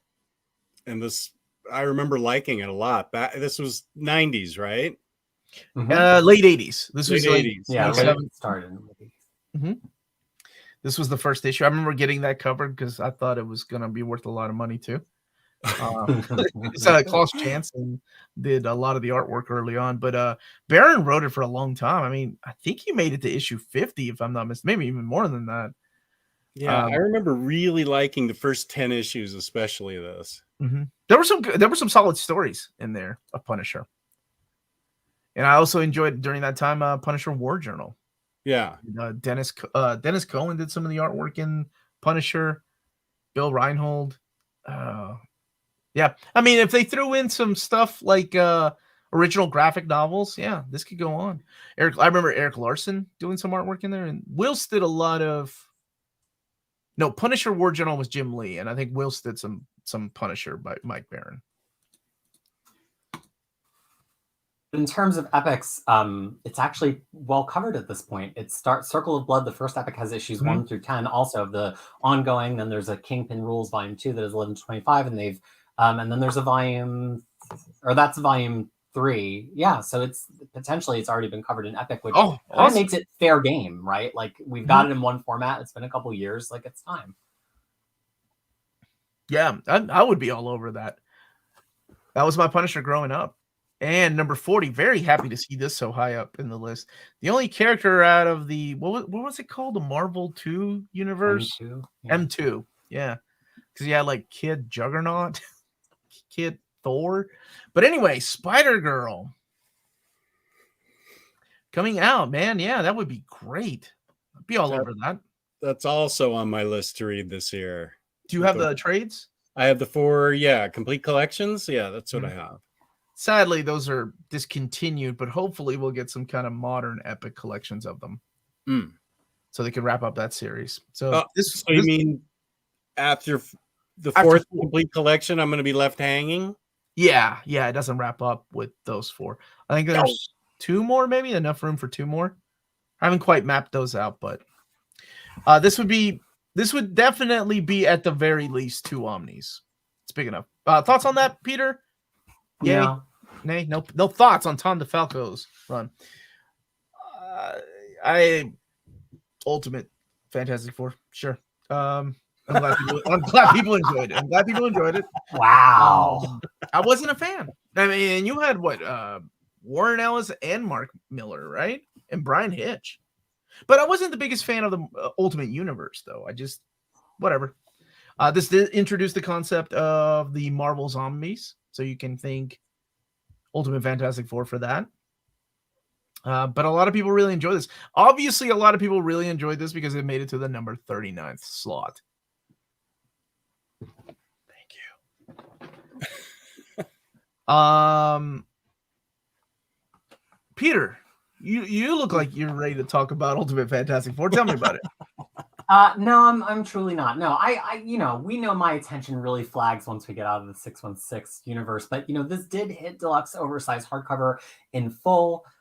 So it's been collected in oversized format before, so it's not a big lift to bring it back. And those books are ancient at this point. The volume 1 of the oversized line was from 2005. So we're looking at, close to a 20th anniversary collection of this stuff. I guess my only question is, it does cross over with some big events in the Ultimate Universe. In fact, Ultimate Fantastic Four was kind of used as the launch pad for some of that, if memory serves, including things like Ultimate Secret. So I think that you could probably get through the chunk of this that comes before that, probably up through issue 32, which would be the first 3 hardcovers. Makes sense. And then you would probably want to do an omnibus that has that whole Galactus trilogy in it as well.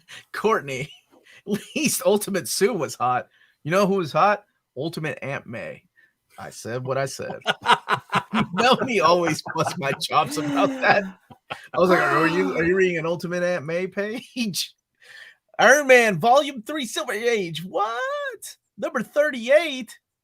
Boy, y'all better be buying what's the latest Silver Age? Oh, Daredevil Volume 2. Y'all better be buying that up. Show some love for the Silver Age. Because now is the time to do it, right? That's how they gauge if people are interested in this era. But you know what? I got to give it to them. And also DC. I know it's a Marvel stream, but they're not quitting, right?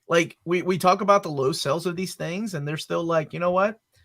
Enough people bought a volume 1. We're going to get volume 2 out there. Same thing with Golden Age Batman. And now we're getting a Silver Age Batman.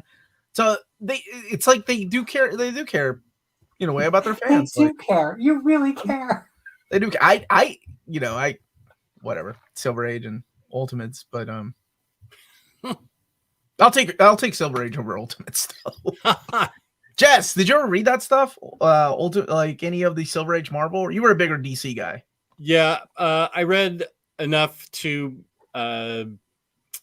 just to know about the characters. But yeah, back in the Silver Age, I was more of a DC guy. I think the Bronze Age Marvel is where I started reading as a teenager. Bronze Age. Oh, gotcha. Spider-Man and Captain America. That was a great age, man. One last comment on Iron Man. Much like Daredevil, there's room for 2 more omnibuses before we get to an already omnibus run. And so those existing Iron Man omnibuses actually map exactly to Masterworks 1, 2, 3, 4, 5, 6. And so we basically can keep going until we hit issue 115, which is where the Micheline's Leighton and Romita Jr. omnibus begins. And that takes us through Masterworks 7 through a little bit into 13. So it actually breaks up perfectly, and we need 2 more Iron Man omnibuses to get there. Love it. Scarlet Spider. Speaking of loving, I love this. Such a good run. So underappreciated. Underrated. It's one of those lost gems. Yes. It was one of these, I remember as it was coming out, people were like, who the hell's buying this? Why? Why do we need this? It's so stupid. A freaking clone. We don't need clone books. And I felt like nobody was reading it, and it was so good. And I think the trade paperbacks are they got wild expensive for a while. I don't know if they still are. I'll have to take a look. But yeah, it was not easy tracking them down even 10 years ago. Yeah. Omar, are any of these most wanted already in the pipeline? I knew somebody was going to ask me. All the X-Men are. You know what, Big Stu? I love you big time, dude. So I'm not going to say how many. It could be 1, could be 2, could be 3, could be just 10. But yes, He's seen things. I've seen things on the list. He's seen fire. He's seen rain. He's seen a lot of stuff. I'm surprised that question did not come earlier. Very, very well done. Very well played. If you wanted to pick up the first paperback of this right now on Amazon, you can go and grab it for $69.99. Yeah, no, thank you. I'll wait for some kind of other collection. Hulk by Bruce Jones. Very happy to see this on the list. This is one that I always vote for. I think it's an all-in-one. This could be done all in one. It's a really cool, interesting pre-Al Ewing era, but with a little bit of Al Ewing kind of horror hitchhiker flair to it.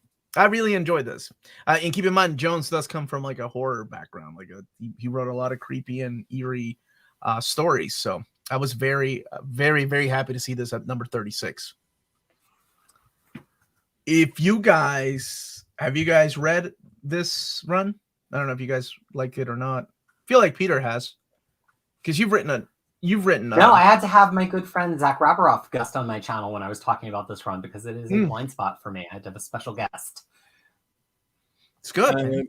This is part of when Riley was doing his recommendations to me. Mm-hmm. He loaded me up with Hulk books, and I have a bunch of these trades that I've been meaning to get to because he specifically liked this Jones era. And he, not as much as the Parker era, but he did like the Jones era. So I have him in my well-intentioned pile, which is just as tall as this house. I'm fighting for it too. Omar wanted so bad, right, man? Stares at Omar's. Dude, I'll tell you this. I've had a poker face for the last 2 years since I've known about that book. So, and people have asked me about it, and I'm just like, I don't know. Maybe one day, who knows, or flat out no. I just I'm pretty good at poker. Exiles coming in at number 35. Even though David said not anytime soon, but maybe they'll see the list. Keep the hope alive. Got to keep it on the list. Very happy about this. This is definitely Quantum Leap meets X-Men. Why would I not buy this? We're sliders this. For those of you 90s children. Yes, I really want to read these this year because this concept is super interesting to me. So it started off with Judd Winnick writing it. Judd Winnick from Green Lantern and his run on Green Arrow. Also from the Real World, if you're young enough, I'll keep it at young enough to remember that. Real World Season 2. I think Season 2? Season 3. How dare I? But so good. So good. And oh my gosh, this character, Nocturne, yeah. What happened? New Excalibur, I think, was the last time I saw her. Oh well. Comics. Ultimate Universe, Hickman. Surprised this hasn't been a thing already, considering Marvel has collected just about everything that he has done in Omnibus. And especially because he picks up some of these themes and merges them into his kind of Secret Wars stretch. And it's like, it's just so weird because we have all of it in oversized hardcover now, at least from the original releases of Secret Wars. But Marvel never went back. People have been asking for some kind of coherent collection of this as far back as like 2012 because they sensed it was going in that direction. It seems like easy money to me. And the mystery man has arrived. Tigereyes. Did I miss anything? Next year, please consider. Right. Where's my Agents of Atlas? I always put that on my list too. Incredible Hercules, Ruse, or Astonishing Ant-Man. How are you, man? I can't believe you're up. I thought you'd be like resting the rest of the week after putting all this together. Thanks for being here. I really, really dug this book. I just read it a couple months ago. Larry disagrees with you, okay? He was very underwhelmed by Hickman's Ultimates. I loved it. Jess has a comment, and Larry's ready to take Jess down as soon as Jess. This is why I'm so quiet all the time during these. Yeah. Larry had his hands on the keyboard. He was ready to type Jess is wrong. We appreciate your input too, Larry. Shut Jess down as much as you want.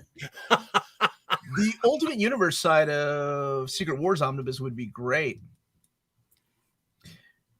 Maybe with the Secret Wars Omnibus too. That would be good. Can't make everyone happy with the results. And I feel that. But honestly, I think you can just leave it at can't make everyone happy. That's it. No matter what.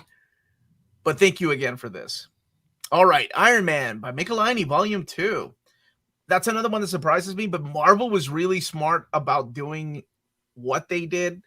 Was their very first Epic book.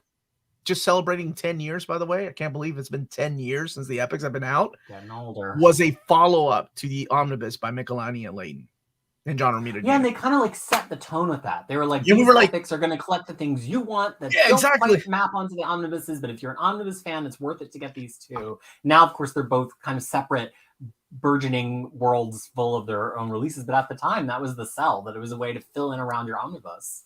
That's right. And that's the way that they sold them. And I bought into that. I'm like, oh, it's a gap filler. And maybe one day it's a placeholder. Still waiting on those.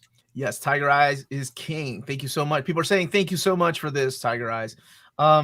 Where's John's comment? I thought John's comment was funny about there he is. So many Iron Man omnis. See, I'm not alone. I'm not crazy. May still be crazy. You better buy these up, John, when they come out. That's the question. Spider-Man by DeFalco. Very happy that this made it on the list. Although, is the next one? Nope, it's not. Okay, let's go back to this. It will be doing some double dipping with the Alien Costume Saga. So what do you do? What do you do? The DeFalco, by the way, follows up the Roger Stern era. So we're still talking about creator-centric books. But he ties up a lot of loose ends because Uncle Raj, like a lot of creators during that time, did not leave in good terms from Spider-Man. He just left. And when that happens, an editor has to step in and gather a team and say, okay, look, this is what we got left over. Let's make something out of it. And I thought he did a phenomenal job. I thought, as a kid reading this stuff, I didn't even notice, like, oh, it's somebody else writing. Oh, okay. I thought Hobgoblin was who he was supposed to be, and that's the way it was originally planned. But yeah, you knew enough to call out Gene Colan as a Gene Colan hack. No, I didn't know it was him, though. Like, I know. I just thought it was a Gene Colan hack. Yeah. What a pointless Omni. Wait, this one right here? This one? Because eventually, why? Because eventually it'll be collected in an Amazing Spider-Man volume. What would that be? 6, maybe 8? No, 7. Right? But we still have to wait some years before then. But it is interesting that people want it high enough. There's some good stuff in there.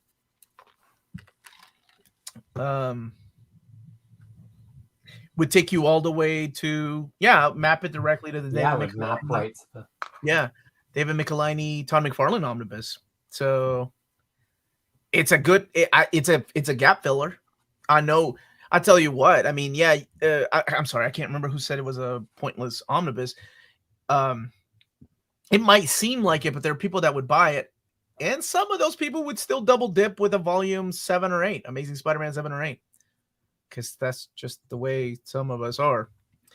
Big fan of DeFalco. I'm a little saddened to see not a lot of DeFalco in this list, though. I wanted to see a lot more. He always makes it on my top 20. I love his stuff. Ghost Rider, the 70s, no brainer. Put some Marvel Masterworks together, you get 2, right? 2 Omnis, Peter. I think so, right? This reached into the 70 issue range, I want to say. 75, 74, something like that. Yeah. Every time I'm like, I wonder where I can answer this question. I'm like, oh, right, I have a website that answers all of these questions. So they've announced through issue 62 in Marvel Masterworks that's coming out in the 2023 Marvel Masterworks. It runs to issue 81. So this is one of those times. But the Masterworks have been aggressive. So Masterwork Volume 3 collects up to issue 35. So if you could do the first 3 Masterworks, or you could half Masterworks Volume 4 and get a little bit closer to the midway point of the series. He doesn't really make a lot of other appearances other than in the Champions, and I wouldn't expect all of Champions to be in his omnibus, maybe an issue or 2. So I think you just got to think about it as 2 omnibuses that are covering 81 issues and some errata here and there, like his original 6 issues in Marvel Spotlight. I think too. All right, so this is a really good question. Genuine question. Has there ever been a creator from that era that left the book on good terms and finished their run properly? That is an excellent question. I'm trying to think of all my favorite creators.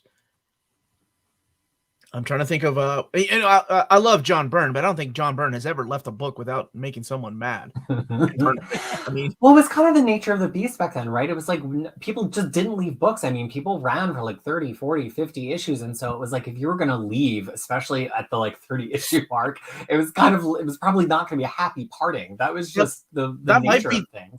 That might be the answer there. Walter Simonson, Thor, Frank Miller, Daredevil, Walter Simonson, Thor. Maybe I would say maybe those 2 gentlemen. Because I mean, even Wheezy and Claremont did not leave on their terms. Nocenti Daredevil, does she wrap that up the way she wanted? I thought I remember when I was reading it as it was coming out, I thought it was one of those moves of let's try something a little more edgier. And I didn't know if she was in on it or not, the way that her run ended. But yeah, that was before they paid creators fairly. So no, they. Oh, have they started? I was gonna say. Yeah, I was gonna say, have they? No, your comment is taken for its meaning, Paul. I just had to be acerbic there for a second. It's during the Jim Shooter era that they started getting the wages up for creators. He did a lot, you know, as much as some people hated him, he did a lot for creators.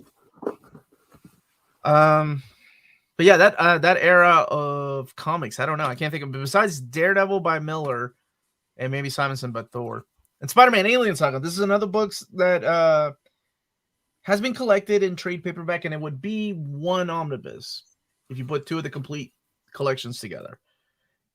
Heavy double dipping.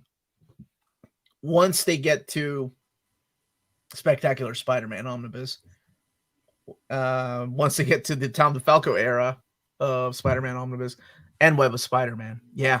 But I think this is one of those ones where it's justified. Like, people want to read this complete story. They do not want to wait for Amazing Spider-Man Volume 7 or whatever. It's classic. It has creators with a pedigree. It's the origin of Venom. It tracks so well as it moves from book to book.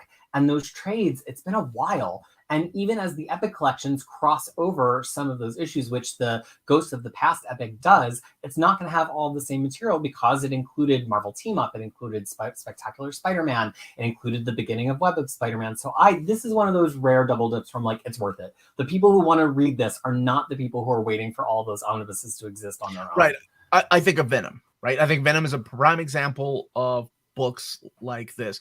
The people that got the Venom omnibus are not going to wait on Amazing Spider-Man to get caught up with where Eddie Brock Venom starts, right? So I get it. And I don't think this existing hurts our chances of getting all those other omnibuses. This will sell on its own merit to Absolutely. Like film fans, Venom fans, people who just want to read this story. I think both can exist. It's not a zero-sum game. Mm-hmm.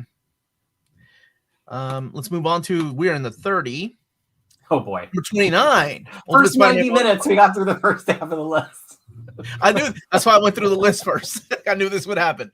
Okay, Ultimate Spider-Man Volume 4. Very happy that it made it so high for the people that love this stuff. This would tie up nicely to a name of an omnibus that I can't say because it's a spoiler. But they would, whenever that's reprinted, it will probably be Ultimate Spider-Man Omnibus Volume 5. It makes sense. That book's out of print, reprinted as a Volume 5. And then that takes you directly to Miles Morales, Volume 1. And there you go. You got the entire Spider-Man Ultimate Saga up until this. I mean, even Solid and Ahmed when it comes out. So there you go. I'm sorry, gentlemen, thoughts on that or any thoughts? Yeah, sure. We waited so long just to get Volume 2. And now the wheels are greased. I think, yeah, this is guaranteed to come out. Yeah, you guys did it. You guys did it. You pre-ordered the, for lack of a better word, shit out of Volume 1. Holy crap. Not only it's sold out, and they restocked it just recently because you guys bought it up. That's amazing. Yeah, that shows the differences of where we were and where we are. Yeah, that's a good point. Even with things like that, even with post-pandemic sales, those books still sell. Alpha Flight Volume 2. Oh, this might be my number one vote. I'd have to go back and look. It's definitely my top 10. We need it, and the epics aren't existing. It's not. We're still a few series away from hitting it in Masterworks. Let's go Omni first on this one. Yep. I agree. This is a great era. This is the era where they did a switcheroo at Marvel. Bill Mantlo said, "Hey, John Byrne, you want to take over Hulk?" John Byrne said, "Yeah, Mantlo, you want to take over Alpha Flight? We'll do a little switcheroo." And they did. Byrne didn't stay that long on Hulk, but Mantlo stayed a little bit on Alpha Flight, including the introduction of one of Wolverine's greatest nemesis. And that's Lady Deathstrike. And Mignola on artwork early on. than It's Sabi good. Sama. Like, people think that Byrne is the only good Alpha Flight. There's this tweeter who's a big It's- Alpha Flight fan. I wish I could remember their name, but like they're saying, like this is where Alpha Flight really like transforms and becomes the Alpha Flight that it goes on to be for years, where everybody tends to like revert back to Byrne because everybody's read the Byrne because it keeps getting reprinted and everybody reveres it. But like this is where the kind of meat of that run and the heart of that run is, and it's where the team like grows and evolves. This is where it gets almost supernatural in a way and creepy. Ooh, but I liked it in a weird now way. I'm interested. Thank you so much for the super chat. Nobody. Would Blank of Spider-Man fit into Ultimate Spider-Man 4? Well, it's its own. It would be a fat book if they did, and I don't see that happening if they include Cataclysm. Yeah, I think that would be its own omnibus again. That would be volume 5. And you get some early Jim Lee in there too. Marvel Team Up, a book that I know a lot of people want. This is Marvel Team Up, Omnibus Volume 1. And if you don't know what Marvel Team Up is, the quick little history is that Marvel was like, hey, let's get some less interesting characters out there and put them teaming up with the biggest character we have, which was Spider-Man. So there were every issue was like Spider-Man teaming up with somebody that some people heard about. Some of them had an ongoing series. Some of them didn't have ongoing series. Sometimes it was villains, and it was a lot of fun. This really is the second Spider-Man title before Spectacular Spider-Man. Yeah, It was it amazing. started in 1972. And Team Up. Mm-hmm. These were things I bought off the rack religiously back when I was a teenager because I just thought they were really fun. Just the idea of Spidey teaming up with all these other characters. I really liked Marvel Team Up. It was definitely a good. It was an interesting series. It was fun. A lot of good John Byrne stuff in here. Dave Cockrum, Claremont.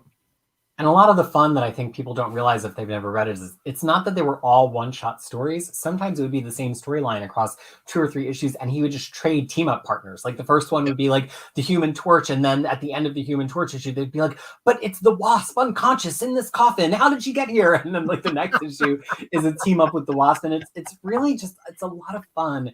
And, you know, in Masterworks, the first 3 cover up through issue 30, but I think they would want to go bigger on this just because, like, let's get it out. It seems like they're a little bit more amenable to that these days. And the 4th Masterwork goes up through issue 40. Like, let's do it.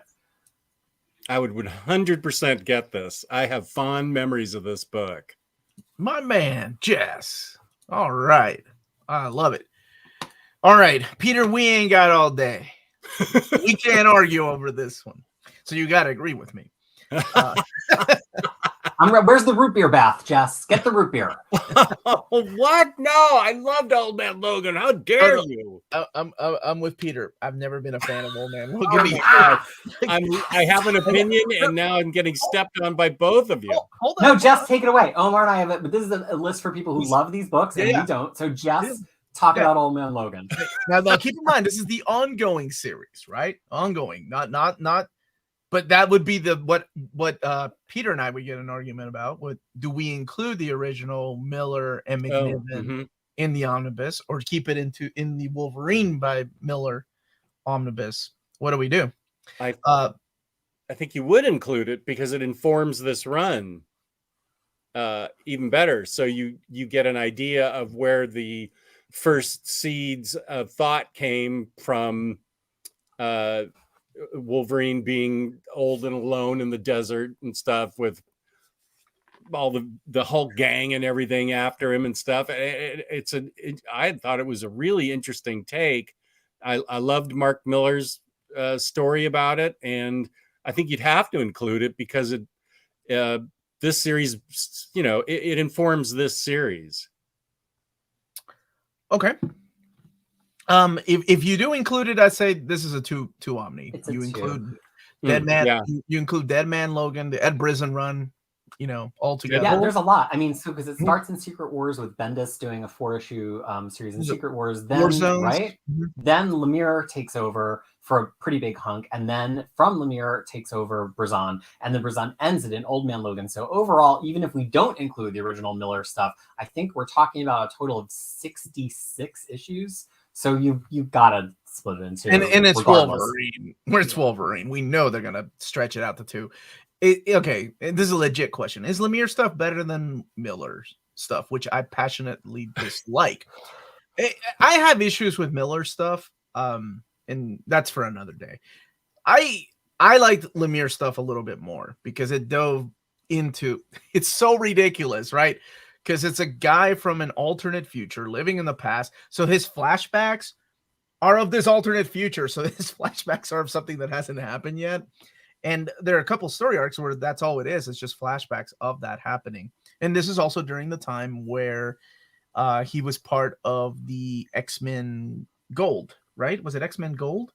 And Extraordinary X-Men for a while. Oh, good. The yeah, because this is post the death of actual Logan. So Old Man Logan was the main Wolverine, and that's why like it sold and it could be a book because like this was the Wolverine title that existed, and it was kind of like taking Old Man Logan through all the things that Wolverine would be doing in the present day, but kind of with all of his memories of how badly that turned out for him in his past, the future, as Omar just explained. So Comic Slayer, this is Kristen, says that she loves the Lemire stuff and she needs it in omnibus format. But she's also a Lemire fan too. It helps more so than a Wolverine fan. Would you say, Kristen? Like even if it's Lemire writing Wolverine, she and I covered this. Wait a minute now. Do not take my words out of context. I didn't say I hated Jeff Lemire. I said I did not like Mark Miller's Old Man Logan. I know people love it, but to me it was okay. Yeah, if you like dads and hockey, Jeff Lemire comics are great. Yeah, they're great. Just keep him away from the art. Oh, he got quiet now, huh? Okay. Thanks, guys. Thanks for the back. Fine. I thought it was. I had a hot take to move us along. Love that book. Hot takes. Number 25, X-Men Road to Onslaught. One that keeps getting voted over and over. This would be a huge gap filler. People that have been collecting X-Men in oversized format for many years. This is the one that we need to take us all the way to Onslaught. Because up until this, it ends at Age of Apocalypse. We have the Age of Apocalypse, and then we have X-Men Avengers Onslaught. So we need this gap filler. I didn't know Comic Slayer was a Wolverine fan too. Well, that's because you never watched my channel. If I only watch your channel to steal ideas. That's right. I forgot. Well, yeah, she is. Is that Genma? Do you have Genma on your avatar, Carl? Miller is very hit or miss. Lemire is more consistent. I enjoy more Lemire than Miller. I agree with that 100%. And Larry is saying 90s Onslaught meh, which Larry and I agree. But I would still get this. This is a gap filler. It's ridiculous. I'm an idiot. I have a weakness for this stuff. Andy Kubert, and you have Wolverine fighting this ridiculous character named Post. His name is Post. What kind of character's name is Post? But Andy Kubert had this big fold-out fight there. Is this the Gambit stuff is in here? The era that almost broke. Omar, let's go comics. Omar hates. Yes, I do hate this stuff, but you know what? I'd still get it, sure. Would this include Zero Tolerance, or was that just before? No, Zero Tolerance is after Onslaught. Yeah, Omar buys every X book ever. Do I? That's nothing to be ashamed of. I think. I've given X-Men fan. I've given away all the epics and all the yeah, but I think I do. Yeah, I do. What's up, Red's Comic Corner? How are you, brother? Omar, how do you feel about this stuff as a known Onslaught? I feel the same way that Peter does. I respect people's opinion, and people love Bendis's X-Men, and to me, it can just go die. Yeah, I mean, this is a list of the stuff that people want the most. Like, it's, we can be non-fans, but if we're not finding the reason that people want it and the reason that it should be read, why are we doing this countdown? Dude, I do overviews of books where I feel strongly about a story, and I take my 2 cents. How many ultimate overviews have I done? And I love that people don't know that I'm not a fan. Like, I'm sure when I do my overviews, people are like, I try to stay neutral, right? Because I know people really enjoy it, and I know how much it means to people. So I love that the only 2 books I had an opinion about, you guys both hate. No. And Old Man Logan. You're excited about Spider-Girl? Me too. Oh yeah. Okay. I'm surprised this did not come about, that they actually wrapped up Sorcerer Supreme first. That they went with that instead of Steve Englehart's era of Doctor Strange, which would also lead to Roger Stern's era and Chris Claremont. So confirmed Onslaught haters. I know, that needs to be your little blurb under your name. Yeah, I know. Oh yeah, do you guys have thoughts on this era? It's an era that's been collected semi in epic format. Masterworks have collected it, so I think it's due time. Doctor Strange seems to be a pretty popular fella. Did Paul Peterson just say Claremont meh? Oh. Whoa. That's what we like. Come in with your real opinions. You don't have to be afraid here. Everybody thinks different things. That's true. They do. They do. Wolverine fighting a cereal company. What does he have against Honey Bunches of Votes? What's up? Comics are dope. How are you, man? Finished Volume 1 recently. Got better as it went on. Doctor Strange? That's the Steve Ditko era, right? That's great stuff.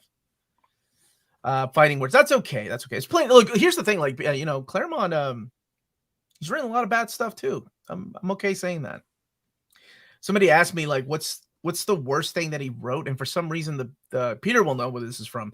The one quote I could think of was, "Oh, that so totally hurts." He wrote those words. Do you remember where that's from, Peter? I don't know. Okay, so it's in Excalibur issue number 1, so it would be Excalibur Volume 3, issue 1. I will not brook any Excalibur slander. Oh, Excalibur Volume 3. No. Volume 3. So it's after House of M. Professor X is trying to get up, and he's like trying to pick himself up on to get back in his wheelchair, and he's like, "Oh, that so totally hurts." And I remember thinking, like, why does Professor X sound like a Valley girl? Valley girl. I was just thinking that. What is this? But can't win them all. Daredevil by Chip Baruni Zdarsky. Okay, the Kristen created another account. Lemire art over Claremont writing. Kristen. Come on now. What is this about?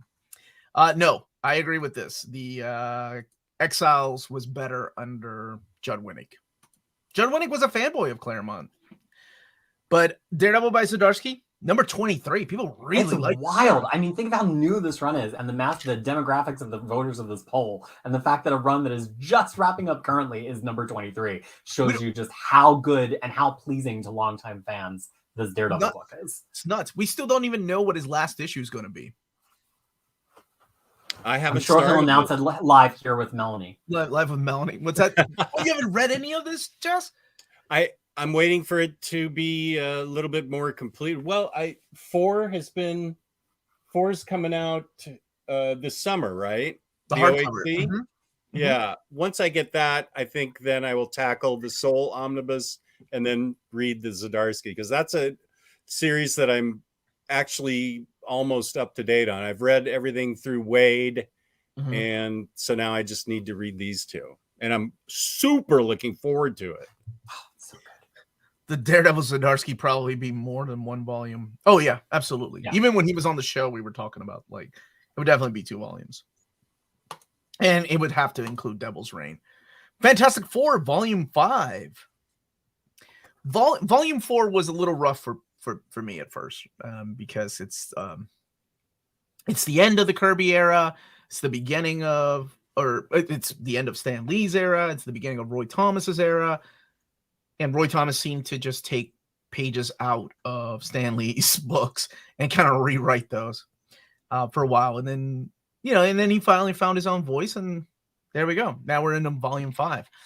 Still excited, though, that people voted for it so high, number 22. That's honestly, it definitely shows that David doesn't play favorites. That is his favorite comic book at Marvel Comics, is Fantastic Four. This is his favorite era. So I'm surprised we don't have Volume 7 of Fantastic Four Omnibus already. And it's also the one that kickstarted the Marvel Omnibus, right?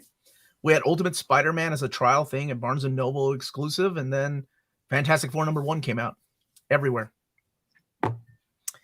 Thoughts on that era, gentlemen? We're getting ready to hit our top 20. No thoughts. Okay. No strong thoughts. No thoughts. Gen X. I know Peter has a lot of thoughts about this. Well, I mean, we could phone a friend and get Curtis on. Curtis is the Curtis true Gen X loves this. If an omnibus were to come out, I really wish they would touch up the artwork. Yeah, the scans and the epics are a little dodgy. They've done better on some other 90s stuff. Mm-hmm. Honestly, really surprised this made it so high for an X book. It goes to show how much of the previous year's list have come out. New Mutants, like Wolverine 2. This used to be one that we'd have to stump for in the comments on the board. Like, but you know, and Tigereyes does not like us to campaign. So it'd be like in the year leading up, you'd be like, wouldn't it be nice if Generation X maybe had an omnibus and it's the kind of thing you would want to vote for? And then you have to be silent during campaign season. But look, this is a 75-issue series. It has limited crossovers that only hit usually an issue or two each. It's a 2-and-done omnibus line, and it's really fun to read. It's actually relatively self-contained, even though it's part of the X-Men line. It has a lot of great ongoing plots. Emma Frost coming into her own as a good guy, although you've got some questions. Bringing in the mystery of Emma Frost's family, the whole Penance Monet thing. I mean, I've recently read through all of it. And it's just fun comics, and it's an X-Men comic you can sit down with and enjoy without knowing the whole X-Men BS of the whole world of X-Men. It just exists as its own creation for like 6 or 7 years, and that's a really fun book to get in omnibus. What a wonderful way to describe it. Like, you don't have to know all the X-Men BS. Very nice. And it's a school book. It's school book where they're actually in school. Like, they go on missions and things happen to them, but it is really about the academy. All these people who are like, oh, I like X-Men school books. Like, if you like Wolverine and the X-Men from 2011 with Jason Aaron, this is the first time that had ever really been done. And it's got Bagley on art just like that Jason Aaron book does. So like, I think a lot of people don't know it because it hasn't been collected well, but it's just really peak good X-Men. This is probably the best X-Men title in the latter half of the 90s, if I can just diatribe some more. Holy crap, there's a lot of people excited for Gen X. Oh, wait, never mind. Gen X, big man for me. Larry. Pick it to me, Larry. Get me. I love Gen X. I have the 2 epics so far, and I've loved both of those. I love young mutants getting taught, and I just love Gen X. I love this book. It's a good artwork, too. Chris Bachalo, and then you had Tom Grumet come in and do some art. James Robinson took over the run after a while. And then Terry Dodson for both the Dodsons for a really long time. Yeah. Mm-hmm. I remember like Scan post Age of Apocalypse changed. Like, he did not look like this because I think Chris Bachalo had a lot more fun with Age of Apocalypse version of Scan. So he had like the long nose. Kind of reminds me of the Matteo Scalero artwork. Invincible Iron Man. There we go. So how many books do you think this whole run would be, Omar? Realistically, how many omnibus are we talking about? I think two. Two fatties. Yeah. Yeah, that's all it would take. Horribly collected right now. Yeah, we had 2 standard size HCs trades. It's an abomination on my eyes, and I'm not even kidding. I hate that it goes OHC, a trade, select, issue, whatever. It's such a mishmash. And it's this is another recommendation about this is about Iron Man by Fraction. This is Riley's favorite Iron Man, I think. It's good. It's good. It's got some good artwork. I think this is what I like to think is the last great type of art by Salvador La Roca. Here's where he starts experimenting with that light box art that other people like Greg Land use. But, you know, whatever gets the job done, and you've got to be a fast artist these days. So you start seeing a lot more here. But, yeah, I'd like for this to be collected. It's one that I know a lot of people really want, right? It's definitely one that a lot of people really want. To me, I think the art was better than the story, but that's just my 2 cents. But I think it's one that most people want when they think of Iron Man. They want this run. This or the Ellis era, which, you know, it's only 6 issues, but then I guess you could have the Director of S.H.I.E.L.D. I think that would be a really good one. It's a very underrated era of Iron Man. Omar, Greg Land used that light box for porn traces. Thank you for that, Larry. Why are you highlighting so many of Larry's comments? Hey, Larry's coming in with the hot takes, man. He's got some. Larry likes this run. Larry gave us his endorsement on this one. Jesse, you're saying only a fraction of them were collected in proper format. Is that what you're saying? I would never make that comment. Not that joke. Mm. All right, coming in hot with number 19, X Factor Baptism of Fire, the introduction of Rusty. That's all I got. The reunion. The Rusty Collins saga. I'm like the only Rusty fan. No, I'm Team Skids. Oh, Skids, yes, very nice. She's still alive. I don't think anybody's remembered Rusty. So this is the beginning of the classic X-Men reunion, right? Even though everybody was fighting it, editorial wins in the end. They're like, no, we're gonna bring them all back. It's not gonna be Dazzler. It's not gonna be Jean's sister. It's gonna be Marvel Girl, and this is what we get. Butch Guy's drawing a lot of the first few issues. So, for the people that already have Mutant Massacre and Fall of the Mutants, a classic X Factor would be some major double dipping. As a matter of fact, you're only going to be getting realistically, I think 10 new issues. Peter, am I wrong? Annual number one. Sorry. Yeah, only 10. Yeah, you're right. But here, you ready for the Crisis Hot Take Factory? Issue for issue, this is better than Chris Claremont's run of Uncanny at the same time. Once Louise Simonson gets on this, it is so readable. It's so much fun. It's the good X-Men book. What? I got him. I mean that. I truly mean that. I've read every single issue that would be in this omnibus, and it is better than every single issue of Claremont's run. Starting right now, we're at the 2-hour mark. No more hot takes from anybody, including me. I don't care what anybody's opinion is anymore. We're just going to go through the damn plugs. I can see that. Dude, issue number 15 of Classic X Factor is still one of the most powerful issues ever written for me. Like, I love that issue. It's so sad.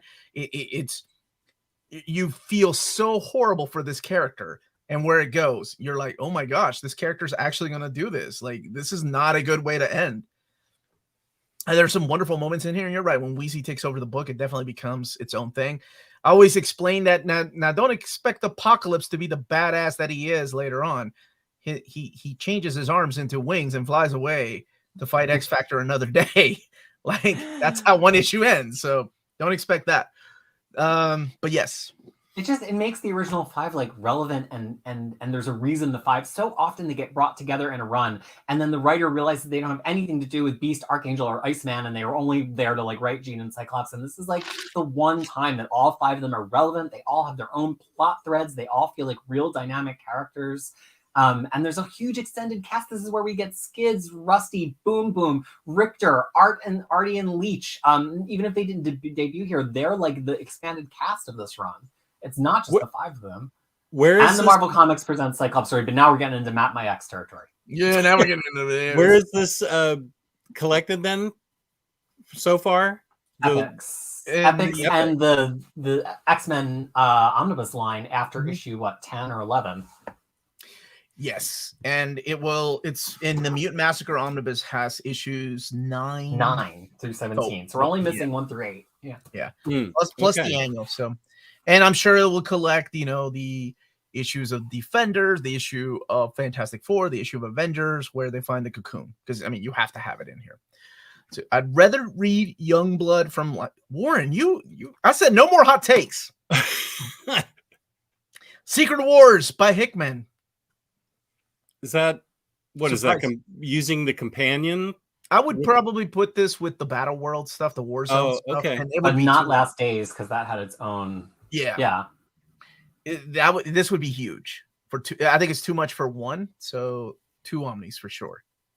So this is wanting all the Battle Worlds stories, all those trades. So pretty much, like each world had their own little wall built around them. And it was fun. They're all ups and downs, though. Not every story's a hit. Some stories were pretty awful to holy crap. That is a pretty cool idea. Yeah, there's and really so much so that stories. Holy crap, that's a pretty cool idea. Let's let Wolverine climb the wall with his claws and jump over to the 616 universe, because that's how multiverses work.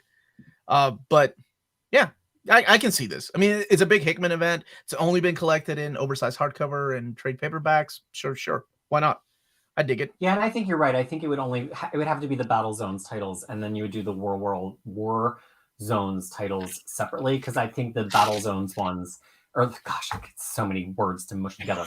The Battle World titles relate more closely to what's happening in the core of the Hickman Secret Wars, and there's only 12 of them, I want to say, at 4 issues each. So that puts us at already 48 issues, and then the 10 issues of the actual Hickman title, that's an omnibus, and then the War Zones would have to be separate.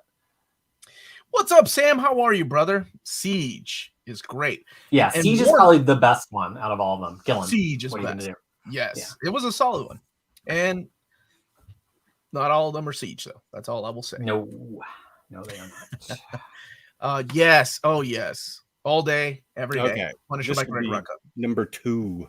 This is such a good underrated. It wouldn't be a fat Omni, but somebody suggested putting Wolverine and Punisher together for a Greg Rucka omnibus, but I thought they're two different types of stories going on. Yeah, and there's two different types of stories going on at the same time. Wolverine can be fattened up with like Wolverine and Elektra, right? The Yoshitaka Amano series. Mm-hmm. Punisher would be a skinny omnibus, but I would still, it would be great. Such a good book. And this is the first time I remember seeing Marco Cicchetto, his artwork, for the first time. Hamza, is that right? Is it Cicchetto? Right? I think I said it right. Jess, you look like a man that knows. Yeah, that's right. My man. I would buy a Rucka Punisher. Never read it, but seemed like a perfect pairing. All right. Yeah. Siege Omnibus, when? It's out of print. All the trades are out of print. Yeah. Impossible to get. I don't know about a Siege Omnibus. I haven't heard of one. This would be my first Punisher Omnibus. It's good. It's a damn good book. Yeah. Civil War coming in at number 16. I'm out. I'm not I'll just keep my 2 cents to myself, but happy for the people that want this. It would definitely be, I think, 2 Omnis if you include all the tie-ins and all the miniseries, the frontline stuff. What do you think, Peter? 2 Omnis or no? 2 Omnis. I mean, I would have told you this was impossible, but that House of M Omni is like so ridiculous. The thing is, there's 1, 2, 3, 4, 5, 6 oversized hardcovers that collect all of the tie-ins to this. So I just don't think there's any way to do 1 omnibus that has 6 oversized hardcovers of stuff. But maybe I'm wrong. Let me see how many 2. omnibus. I don't see how it could be anything but 2. It has to be 2. I mean, if you include Frontline, because look at the tie-ins. Tie-ins alone, Wolverine, Spider-Man, and every Spider-Man title, not just Amazing.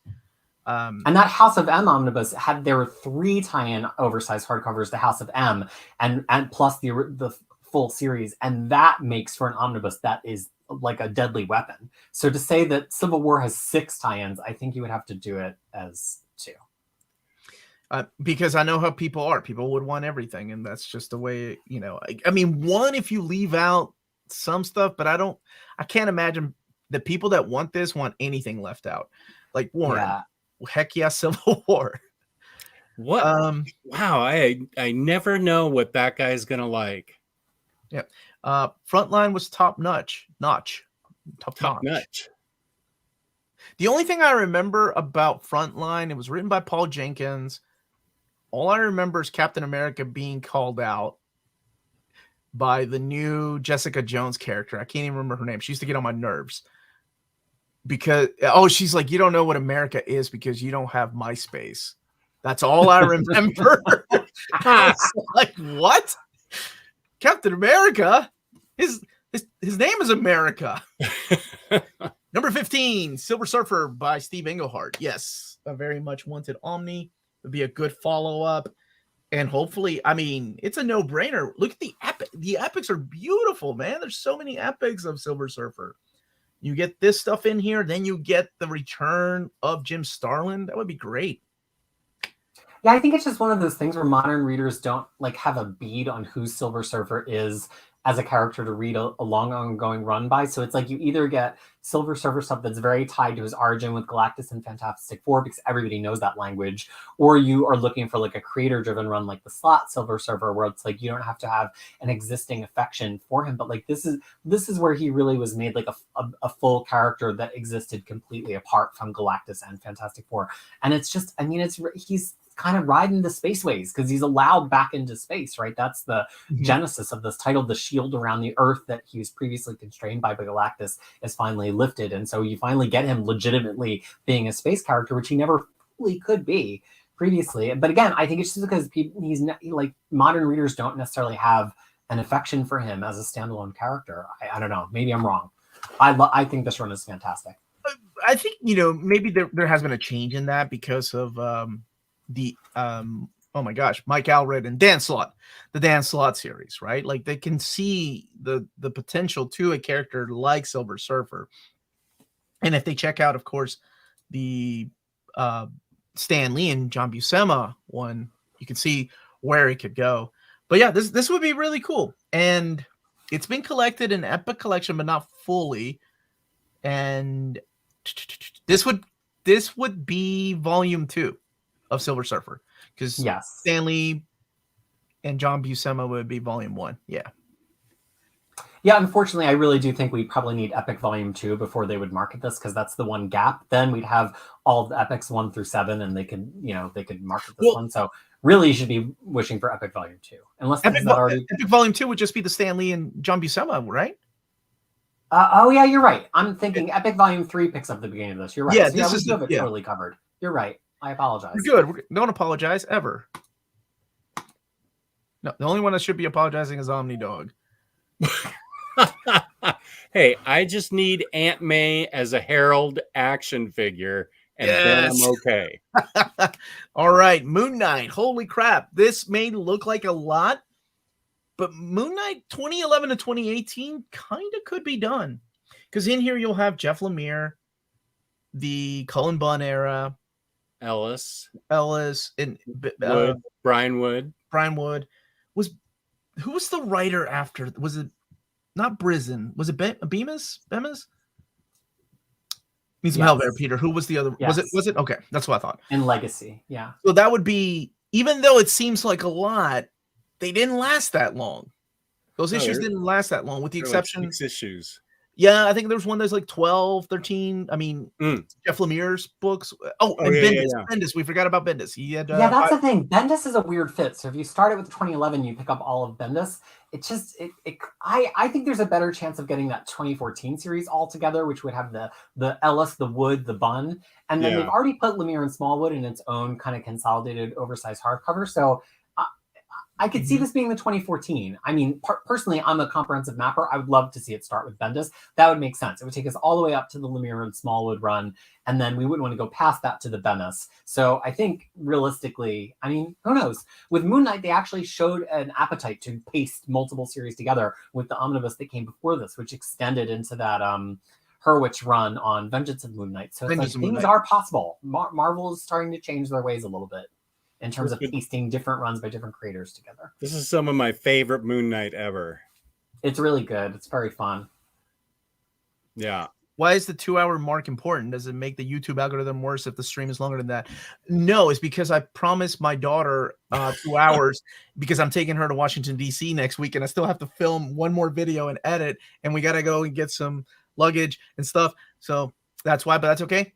I'm not leaving you guys hanging. We're moving on to number 13. X-Force by Colin Yost. So not just Yost. This is one. We did a Map My X on this, right, Peter? Where we were fighting. We may have how to map this with Messiah Complex. So let's save that for Messiah Complex and talk a little bit about it, how we would map it, because I think Messiah Complex is so important that you have to have it in there. But this is the argument we have. I think that you can pick up this Kyle Yost X-Force run and pretty much read it front to back, just with the cable issues in the middle, and really enjoy it. It tells its own story. It emerges from the Messiah Complex. It goes to Second Coming, but it boggles my mind that we don't have an omnibus of it yet, because it's just like it's Wolverine at the front of a really fun, bloody, violent, dark X-Men series, and it just feels very sellable as a single omnibus to me. Riley is right. And you're wrong, Omar. Are you channeling Riley, or are you hearing voices in your head? Riley, I think Warren knows the Map My X material, and so he's telling you that you were wrong. You were wrong back then, and Riley was right. Yeah. All right, coming in at number 12, voted by you all, Venom by Rick Remender, or Agent Venomnibus. Agent Venomnibus. Agent Venomnibus. Even though they took away the Venomnibus on the Donny Cates Venom Omnibus, but yeah, that was sad. This would it. I don't think it would just be Remender. I think it would have to include the Cullen Bunn stuff here too, to make it a fat enough omnibus. Fit into one? How many complete collections were there? 2 or 3? I don't know. I'm heading to that question Grace's page right now. Because I really thought there were only 2. I felt like there were 2. 42 issues. There's 2 substantial crossovers. That's one. So it's 2 Rick Remender completes and then a Cullen Bunn complete. I think you could get it in one. Huge. I think you could get it in one. How many issues is it? You said 42 It's issues? 42 main issues, the 4 Circle of Fire issues, and then the Minimum Carnage crossover. We're still under 50. Okay. Yeah, I say we can do it in one. Like I have any say. Yeah, let's make it one. So do it in one. That's a wrap. All right. Popular. This would be really popular. And it tells one complete story, and Bunn takes him to Philadelphia. It was so fun to see people illustrating all my Philadelphia landmarks, like Logan Circle and Liberty One and stuff in a comic book, and to see somebody swinging with webs off of them. It was a lot of fun. So I think it's definitely one that it's a gap filler, right? It fits in before the Donny Cates era, after Venomnibus Volume 3. Still nothing about it, though, but coming in at number 12 is big. Coming in at number 11, you guys are nuts. New Avengers by Bendis, Volume 2. This would definitely almost get rid of the need of Secret Invasion, because Secret Invasion would have to be put in here. It's Bendis. Wait, why do you think they're nuts? Because it's so high. This was not even in number 50 last year. You can't get those hardcovers anymore. No, but they're starting the modern epic era, which I know that not everybody that gets Omnis gets epics or vice versa. But it's really surprising to see it so high. So very cool that it's this high. But I think it's definitely one that it would do some double dipping with Secret Invasion. And would you start including Mighty Avengers in here if it's by Bendis? I mean, it's tricky because then what are you going to abandon Mighty Avengers when Bendis stops writing it? But the end run by Slott is not enough to put it into its own omnibus. There's a whole mapping here. But what people forget is those Secret Invasion issues don't read like they make a lot of sense unless you're reading Secret Invasion. That's why the Secret Invasion omnibus exists. So I can understand why they haven't put it out just from a mapping headache standpoint. I don't even know what decisions I would make, honestly. Well, if they're going to reprint a New Avengers Omnibus Volume 1, then I really hope they think about remapping it. If that gets if it was voted in our top 20, and that's something that I may have to re-mention it to David, is hey, maybe put in Secret War, because that's been missing from the previous collections. And I think Secret War is one that is definitely necessary because it kind of sets up the New Avengers. Come on, Omar. Bendis made Avengers for a lot of people. Of course people want this. Yes, I get it, but up top 11, this is crazy. I knew it would be high, but and also I think it's everybody knows how seismic the impact of that New Avengers run is. I think that's one that even if you don't like it, you can't really argue against its importance. But it's just it's so big and there's so much to map, and the events are such a big part of it that I think it's just a headache to think about how to present it. It's not that we don't think it should be printed. It's how do you even do that? Well, I think it's come full circle, right? It's come to Volume 1 came out. It didn't sell so well, so they stopped at Volume 1. They didn't give us a Volume 2. It's been 10 years, I think, since that omnibus has been out. Yeah. If they reprinted, now it's going to be that it's going to have that Ultimate Spider-Man type of hype. Yeah. I think Marvel's going to be surprised how many people pre-ordered that book to show the interest in a Volume 2. Even people that have a Volume 1 already, I'm going to give this away, especially if they add Secret War in there. Because I know I'm not the only person they had a miniseries. I'm rebuying this stupid book. Star Wars Volume 2. We're in the top 10. We made it. We made it. Almost there. Volume 2. So this is the stuff after Jason Aaron's run. It is it's Gillen, but is it also? I thought it was also Greg Pak, or am I misremembering that? Not Pak ended the series, but it could be. No, it is Pak. Yeah, you're right. But there was a lot of Gillen in here too. So it's only been available in trade paperback, and it's not. Yeah, it's not. No, they did oversized hardcovers. I don't think for Gillen and Pax. No, it only went to issue 37. Yeah, so you're that's right. all the Yeah, Jason this Aaron is stuff. not an oversized hardcover at all. I stand corrected. So Gillen writes from 38 to 67, and then Pack writes from finishes. 68 to 75. I am honestly surprised this one hasn't already come out with the announcement of Volume 1 of Star Wars by Jason Aaron reprint, that we don't have this one. So maybe one day. And it's like all hot things. Star Wars is hot. Gillen is hot. Like it's again. Yeah, you're right. Marvel likes money. Definitely checks off those boxes. Avengers by Roger Stern, one of my personal most wanted. Absolutely. This would be 2 Omnis. I think I've already mapped these in my head, or every year I talk about this. Oh no! Almost none of my vote made it to the top 60. I seem to have eclectic taste. Well, we haven't gotten to the top 8 yet. Hot take: Marvel needs to release half as many Omnis with improved paper quality. I don't think that's a hot take. It's one that I've heard before. but if you want, I mean, it's not hot. It's just a take. It's a take that I've heard before, but like I've told other people, it's just a fact. I mean, if you want better paper quality, then it's gonna be more money. So that's, it's up. I guess it depends on what kind of collector you are, right? Are you willing to pay $150 to $175 for these type of books because they have better paper quality, or would you rather have the books at a cheaper cost? So let me hot take you in a different direction here. So Roger Stern's Avengers begins with Avengers 227, I could say. So this is like, there's no reason that we should wait for the Silver Age line to get here, right? That's madness. No, because it would take a long time. It would take, I mean, we're still at we're finally getting on volume 5 right now, which is getting into the Englehart stuff. So, dude, where you been? Where you been, Immortal Ibsy? Been waiting for you to get started. I think this is one that, it's creator centric. And I know somebody earlier said, what's the point of these books? But I think it's because it's going to be a long time before we get there. And there are people that would rather have these books now than when their eyesights are gone.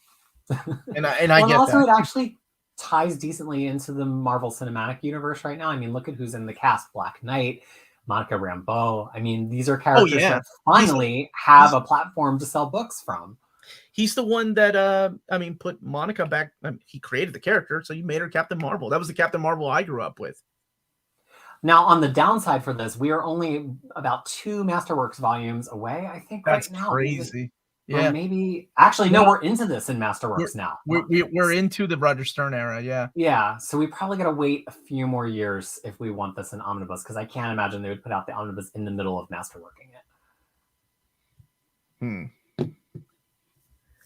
Larry's saying, I'd rather they just continue the numbering or even skip the publishing like they do on Epics and go to like a volume 10 for Roger Stern. Now that is another hot take. How we even gotten an Inhumans omnibus? Yeah. Well, why haven't we? Okay, well, this list will give you an idea. This is the top 60 that you all voted for, and you don't see one damn Inhumans omnibus in here. Not even a classic. And no Thor omnibuses either, which is kind of wild. I know Iron Man's in there. I'm like, who the heck is voting for that much Iron Man? One that I know a lot of people have wanted for a long time. Spider-Man by Micheline and Bagley. This is another one that's a gap filler. This would go right after the Eric Larson omnibus, Spider-Man omnibus, and before the Clone Saga. And this is one that we've debated on, like, is it going to be 1 or 2 volumes? There's no way they can do it in one. They can do it in one if they skip the Maximum Carnage. But even with the annuals, I'm thinking there's 2 books in between there. Thoughts?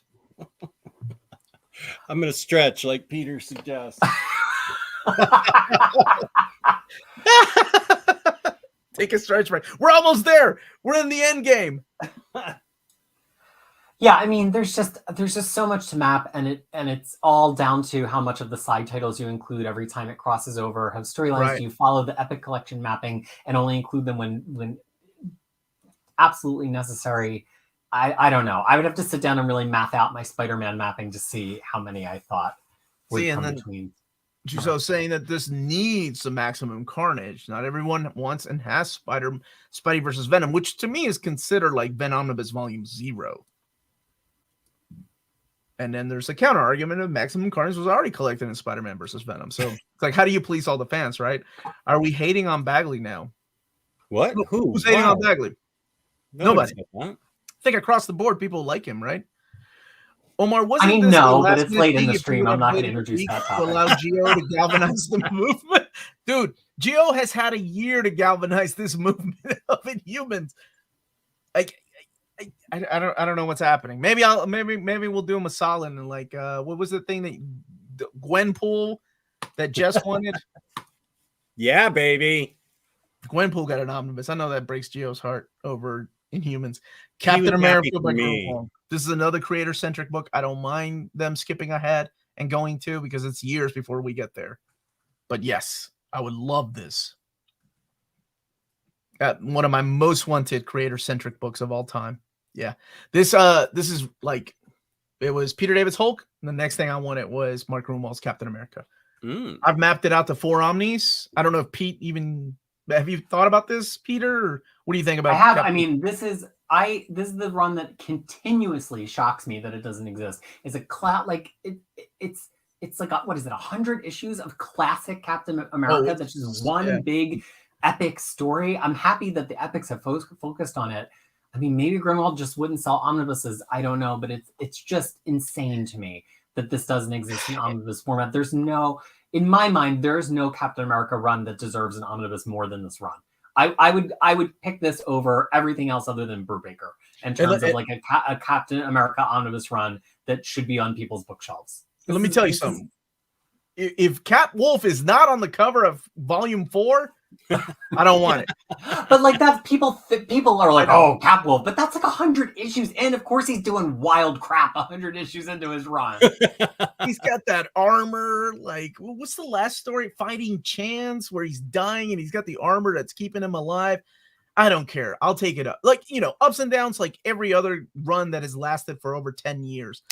And you might be right. It could be a Gruenwald thing that name might not sell the book, but I don't care. I think it's, you know what? Then we make it sell and people will find out how great Mark Gruenwald's run was. Because there were some really good moments that they borrowed for the TV show, what was it called? Falcon Winter Soldier, and then later on Captain America Winter Soldier. But yeah, it's phenomenal. Yeah, take my word for it, y'all. If you are jonesing for a good Captain America run and you like Bronze Age 80s comics, like fire up your Marvel Unlimited and start reading Gruenwald. We would not lead you astray. So good. And then we get a Quasar by Gruenwald too. X-Men Messiah Complex. This is coming in at number 6. Sure. I think it's time. I think we could have a Messiah trilogy. And yeah, you know what? I think I've gotten to the point where I think if Marvel wanted to, you're right.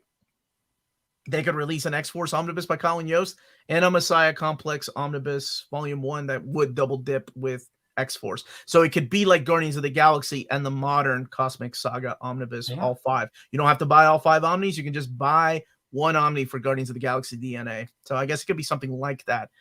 But yeah, I'm surprised this one hasn't come out yet, but I think they probably know. Time. It's like we're there. 6. It's been 15 years. God bless. Quit making me feel old. Spectacular Spider-Man coming in at number 5. J.M. DeMatteis era. That is wild to me. This might be the most surprising vote on the whole poll for me. Really? Okay. Why? I just didn't know that many people are that hungry for like 200th era Spectacular Spider-Man. I would have maybe understood it was like 40 or 50, but I'm just surprised there's that big of a groundswell. I'm not saying anything bad about it. I'm like, it's higher than Gruenwald Cap, y'all. Top 5, DeMatteis. I've always said when the Epic line starts, I would love for them to start here. But I don't know. I don't know how they're going to do that.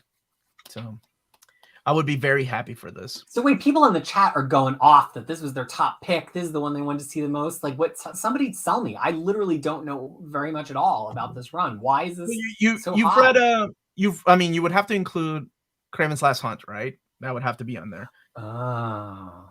this is like him coming in towards the tail end of Spectacular Spider-Man before the Clone Saga, and him taking over. I think he ended up taking over Amazing. Has one of the most greatest battles with Harry Osborn, Green Goblin, with that issue 200. All right. Yeah, man, it's so good. Number 61 is Inhumans. Dude, that's what happens to me every year in the most wanted reprint poll. Number 21, number 30, number 25 is always my Tomb of Dracula Volume 2. Like, I'm so close. Amazing Spider-Man Volume 6. Going in between Volume 5 and the Roger Stern Omnibus. I think there's enough material for 2 because we know they're going to be double dipping with Roger Stern. Classic storytelling in here, and you have the Return of the Burglar story, issue 200. And some pretty solid artwork too. So, Jess, were you a fan of Spidey during this era? This is probably when I dropped off him for a bit. Okay. Yeah, I'm not real familiar with this particular part of it. Got you. Okay. Well, it's been collected in Masterworks. I don't think the Essential line maybe the Essential line got this far. Not a lot of it in Epic format yet. So it hasn't been properly collected. So a Volume 6 would be great. Omar, what are they going to do with Cap Omnibus Volume 4? That would be Kirby. That would be the Kirby era. I guess they would rename Kirby to Volume 4, right? From the Volume 3 came out thing. Mm-hmm. And probably contain more issues, just so the completist would be like, oh, has 2 more issues that aren't Kirby. Now I got to get it.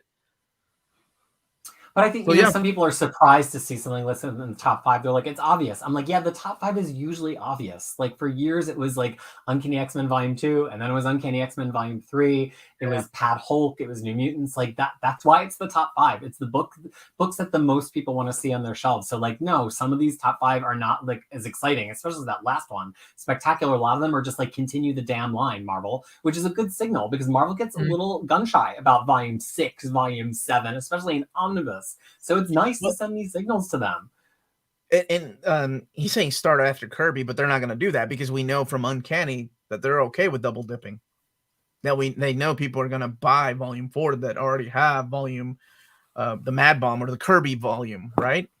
And they're probably going to add more issues.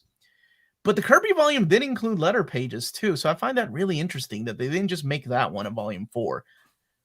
All right.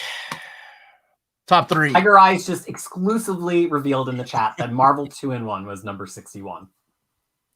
I remember you like Dazzler. She was number 77. And Human Silver Age come in at the low 100s. Ouch. Thank you for that. Ghost Rider, Danny Ketch. Number 3, baby. The glow-in-the-dark cover. I did not know there was that many people. Get that 5th ink cover. That glow in the dark. Like, okay, so you and I, we've been voting for this for a decade. We know where things were back then. And it seems like the people that grew up in this era have now gotten old enough and now they're voting. And that's where we get things like this. And I love it. That's great. I love the change in all this. So Ghost Rider, Danny Ketch era. We need this art oversized. Like this, the art and the colors in these early Ghost Rider issues are just wild. Yeah, it's a lot of Sam Keith, right? On some of it. No, Tex. Texera. You're right. Texera. Howard Mackie, Javier Saltares, I think is the main artist for a while, but it was Howard Mackie writing most of it. Jess, I can't remember, Jess, did you get the classics of this, the trade paperbacks, or did you just... Okay. I did get the classics. I do remember reading this in the 90s and really digging it. Mm-hmm. It was good, man. And then this opened it was so popular, it opened up the doors to for Spirits of Vengeance. Blade got a series. Darkhold got a series. I can't remember if Vengeance got a series or not. But anyway, it opened up the door for the whole dark era of Marvel Comics. The whole line. So Doctor Strange, like this line was so popular, Doctor Strange went under the umbrella of this dark universe or whatever the hell it was called. I can't remember. The Midnight Suns. Then it kind of turned into Midnight Suns. Yeah. Yeah. It was a solid era. And I think it's due time that we get it. We are getting an epic collection of it, so who knows? Coming in at number 2, I'm so happy for you all. Yes, all day, every day. X-Men by Mike Carey. Loop in X-Men Legacy. Put it in all the X-Men. I love it. Yeah, this is great. Yeah, and the mapping, people want to make it out like it's this big mystery. No, start in 188 and map the first volume to the end of the Professor X stuff around, 217, 220, and then the second volume is Rogue. Yeah. Easy. Yeah, absolutely.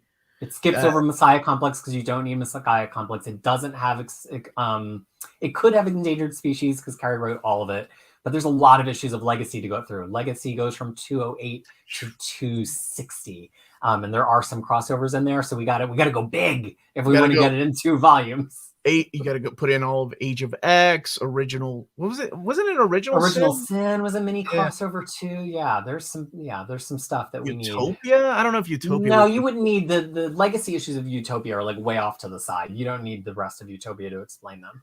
Rogue is basically I'm here, y'all, and that's all you need to know. Larry coming in with a hot take. I read the singles of Carey's X-Men. It was fine, mostly great art. But I don't know if I need an omnibus. Yes, you do, Larry. Go big or go home.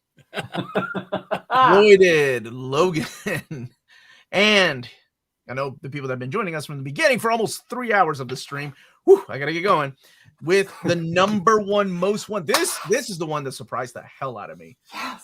Daredevil by Man Nocenti. Holy crap! That's how far we've come along. This being the number 1 most wanted Marvel omnibus that you all voted for says a lot about where we are. Daredevil, coming in at number 20, top 20, that's crazy. Because you think Daredevil has had all of the best runs already collected, right? But then there's still runs like this that have not been collected. I guess Dennis O'Neil, right? We still have some of that era to be collected. But yeah, it's crazy to think about this. Let me get this. Brad, thank you so much for the super chat. Preach, Crisis, preach. You're on point on most everything.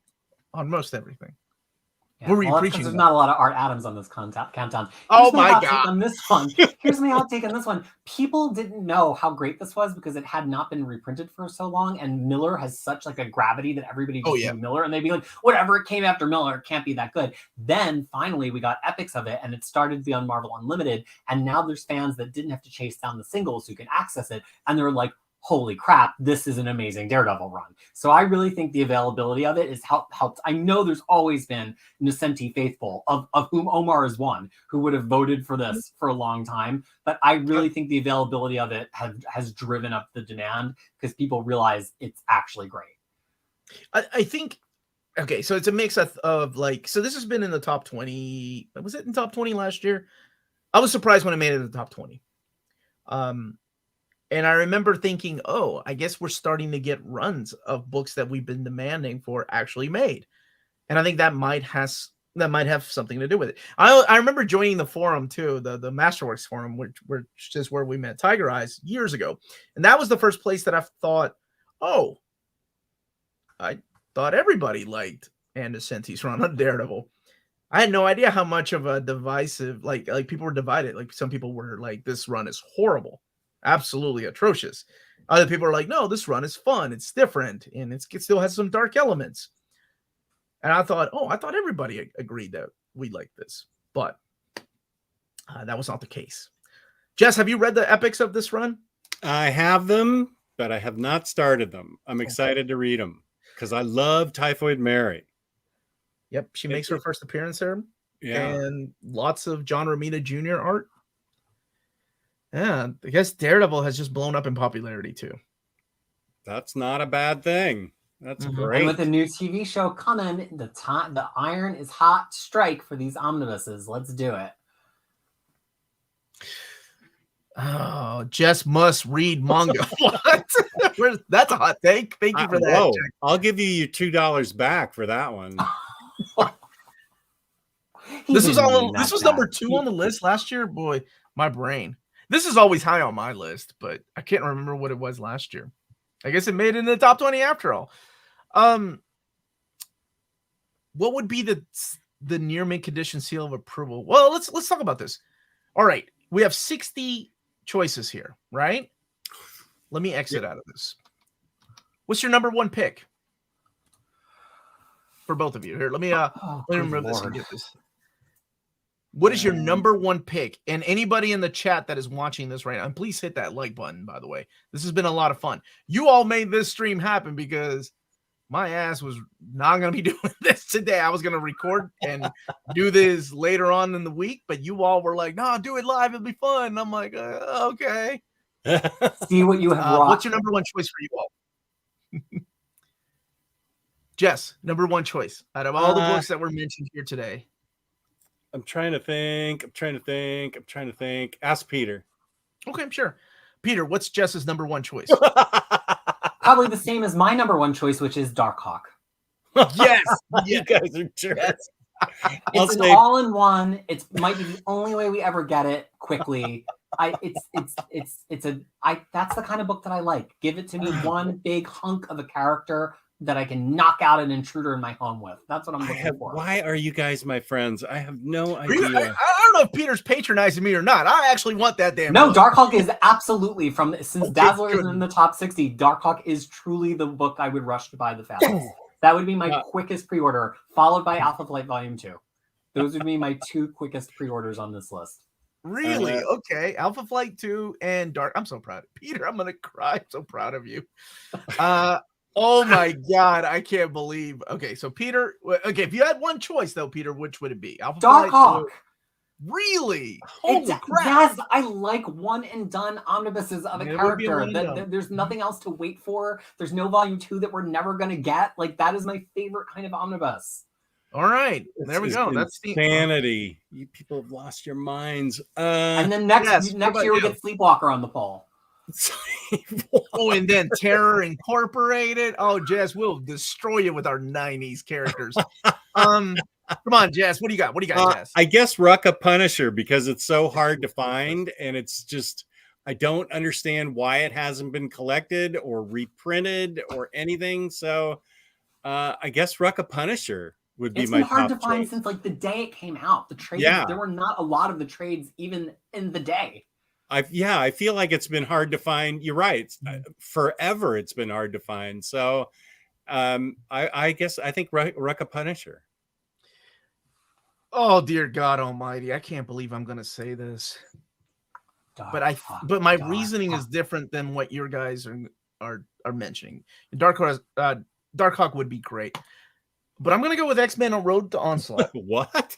I know I don't like this era, but it's a gap filler, and it's been a gap filler for years. Age of Apocalypse has been around forever. Onslaught has had 2 printings. Age of Apocalypse has had 3 printings. These are the stories. Crappy at that with great art that fit in between both of those omnis. Yes. Oh, absolutely. Yes, I need this. You heard I can't believe it was gap filled. Yeah, I love gap fillers. There's I was talking about this with Curtis. There has to be a word for that satisfying feeling when you're pushing an epic into your shelf that you've been waiting for years. You're like a volume 18 of Fantastic Four, and 17 came out 10 years ago, and 19 came out 5 years ago, and 18 is finally out. There has to be a word. I'm sure there's some kind of beautiful Japanese word out there to describe that feeling of pushing that book in your shelf and going, was it as good for you? Because that's what I want. I can't believe it's freaking Road to Onslaught. People think I'm going to choose the X-Men BS, but no, it's Omar. All right. Tomb of Dracula, Omnibus 2 and 3, Darkhawk and Ben Riley. Darkhawk. I love it. Thank you for the super chat, brother. I'm going to go through everybody's choice, by the way. Since Blade of the Immortal is printed normally, would Jess read it? Jack Ferry, I appreciate your attempts at getting me to read manga. I did try Blade of the Immortal. I did try it. I have tried lots of manga, and it's hard for me to read in the style. And I know Blade of the Immortal is written in printed Western format. The book just did not grab my attention. I don't. I mean, I'm glad there's manga out there for people to enjoy it. I just have not enjoyed any of the manga I've read, except for Junji Ito. For some reason, I'm able to follow his stuff a little bit easier.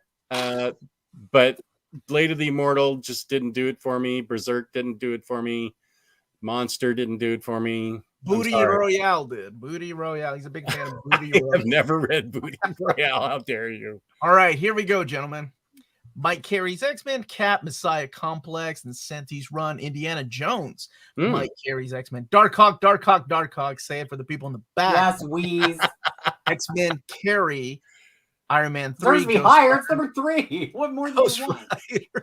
A tie between Doctor Strange 3 and Nocenti's Daredevil, X-Force, DeMatteis Spectacular, 70s Ghost Rider, JM DeMatteis. Rom, let's do a 3-way draft. Put the pick 60. Rom, obviously. We should do a draft. It'd be like fantasy omnibus, and then let's. That would be another day. That would be another day, Peter. I still got to film. I still got to go to work. Carey, X-Men #1, Mariah Carey, X-Men. Oh, there needs to be a variant. Star Wars Volume 2, Rom, Ghost Riders in Inhumans. Oh, my sweet summer child. I love watching this. Thank you for being such a positive force for comic readers. DeMatteis Spectacular, Strange Volume 3, Larry. Star Wars 2, Slot Spider-Man, big time. Spider-Man by Bagley was my #1. I had 9 and 10 on this list. Ooh. Second, X-Force, Fraction Iron Man, Amazing Spider-Man 6, Cap by Groom, that's right. Rom, Carey X-Men, JMD Spidey. I'm surprised to see Nocenti play so much higher than Chip Zdarsky's run. Keep in mind, Chip Zdarsky is a huge fan of Nocenti too. So without her, they don't know about the Zdarsky run yet. Like, it's coming out in singles. Too good kid. Rom, Nocenti DD, Rom 1 and look, Larry's already mapping 2 volumes of Rom. Red before Gen X, not red. Spider-Girl, great choices. Star Wars 2, Messiah Complex. Is this more Darkhawk? Holy crap. No, that's a double dip. Road to Onslaught should be prioritized. I agree.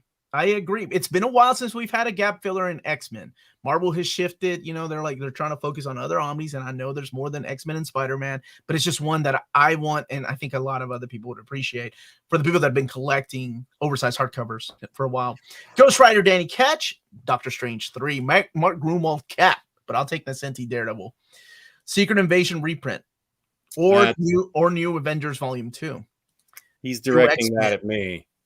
Oh, is that you? Nocenti's Daredevil. Amazing Spider-Man 6.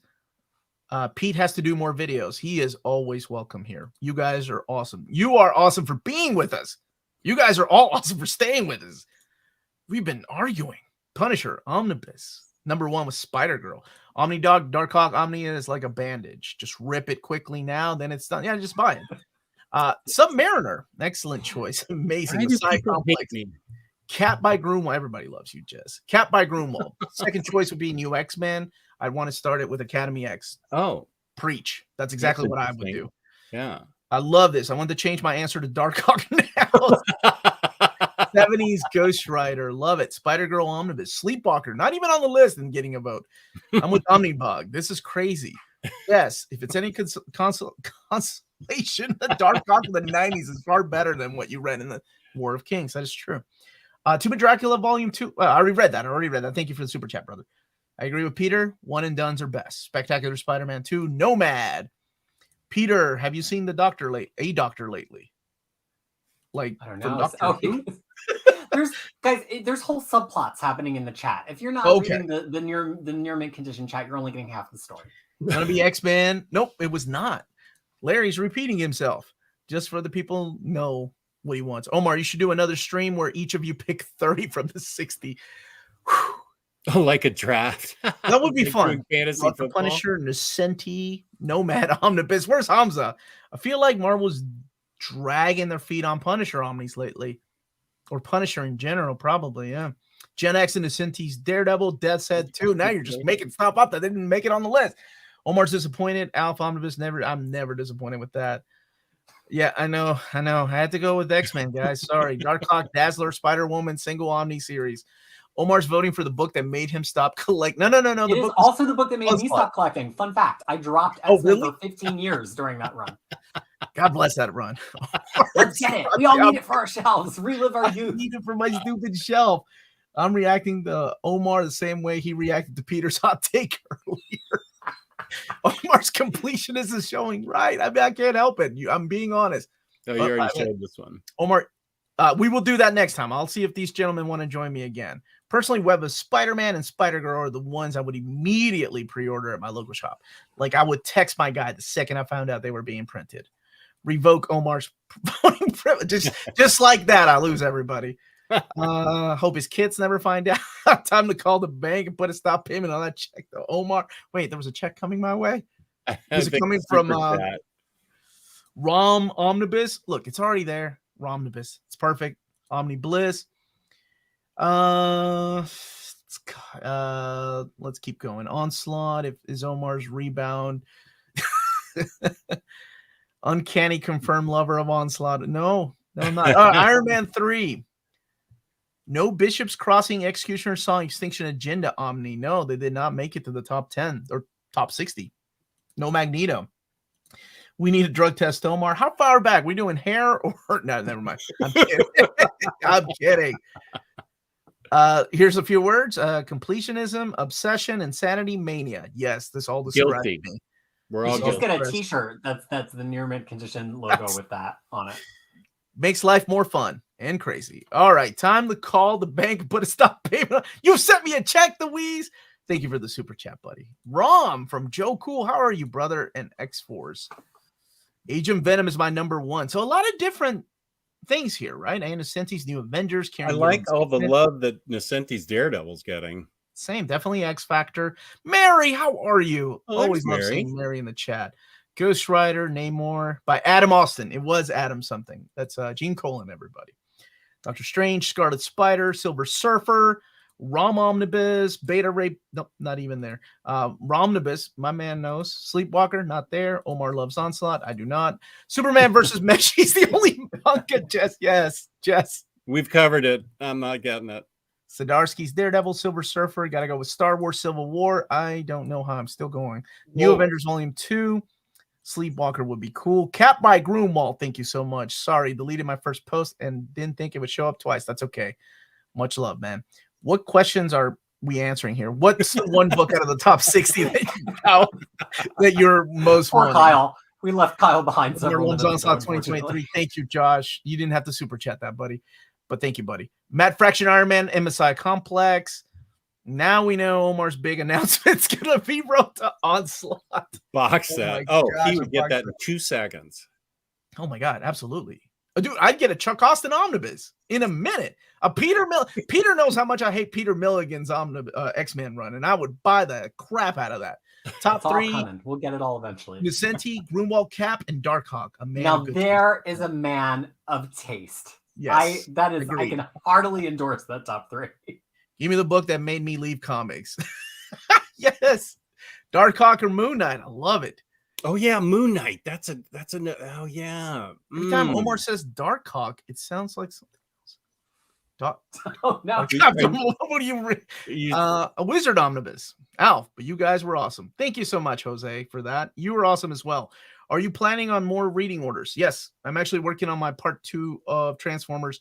But if you're asking Peter is always working on reading orders. There were 20 new ones last month. 20. That isn't. I need to draft Peter to do my reading orders. This man has been working on reading orders for decades, and he is thorough. And I say that like thorough. Doesn't miss anything. You're gonna have to go and buy. I will track down Women of Marvel Omnibus to get one issue of something for a run. Did not make it, which would Len Kaminsky's Iron Man and Iron Man Director of S.H.I.E.L.D. That's one that I would love. Rom. Oh, and you're adding Micronauts. Micronauts wasn't even on this list. Hawkman Omnibus. Jeff Johns is getting a reprint. Oh, cool. Is that a fact? Huh. Wow. He mentioned me in relation to Nomad Omni. I remember that. Indiana Jones, Daredevil, Hawkman. Where's this Hawkman? We talking about Darkhawk? What are we talking about? Darkhawk, man. I'd read that. Fantastic Four and Nocenti. That is a neat mint condition. Thank you. A Road to Onslaught was my number 1 to Tigereyes, guy. And I chose it. Getting the near mint condition seal of approval there. Not that it means anything. Micronauts. Omar has an Onslaught. No, I got a Marvel shirt. I'm so lost. Welcome to the party, pal. Now people are just making up crap. Hulk by Mantlo? Sure. All right. guys, it's been almost 3 hours. I think we didn't. I don't pat myself on the back a lot, but good job. You two, thank you so much for joining me.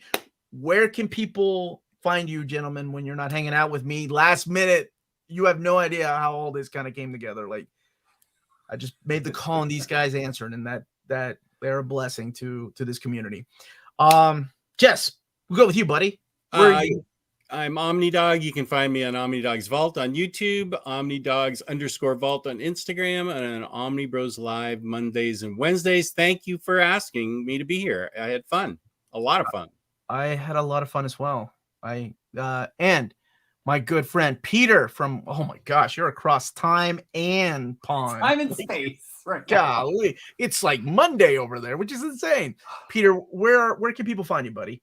Well, I am Crisis with a K throughout the internet, and my home on the web is crushingcrisis.com. It has reading orders and collecting guides to the vast majority of the Marvel universe, a lot of DC. And last month I covered all of the Image launch books from 1992 and 1993, so you can figure out what order to read them in and how to track down all the single issues as well. And I just have to say, I love coming on this channel. I really believe in the positivity and the love of, that's why I play in the comments the entire time. I like them kind of hot takes and hate books and still be kind to each other and love this community. And that's what Omar has built. And that's why if you want to see me on video right now, you will see me on Near Mint Condition.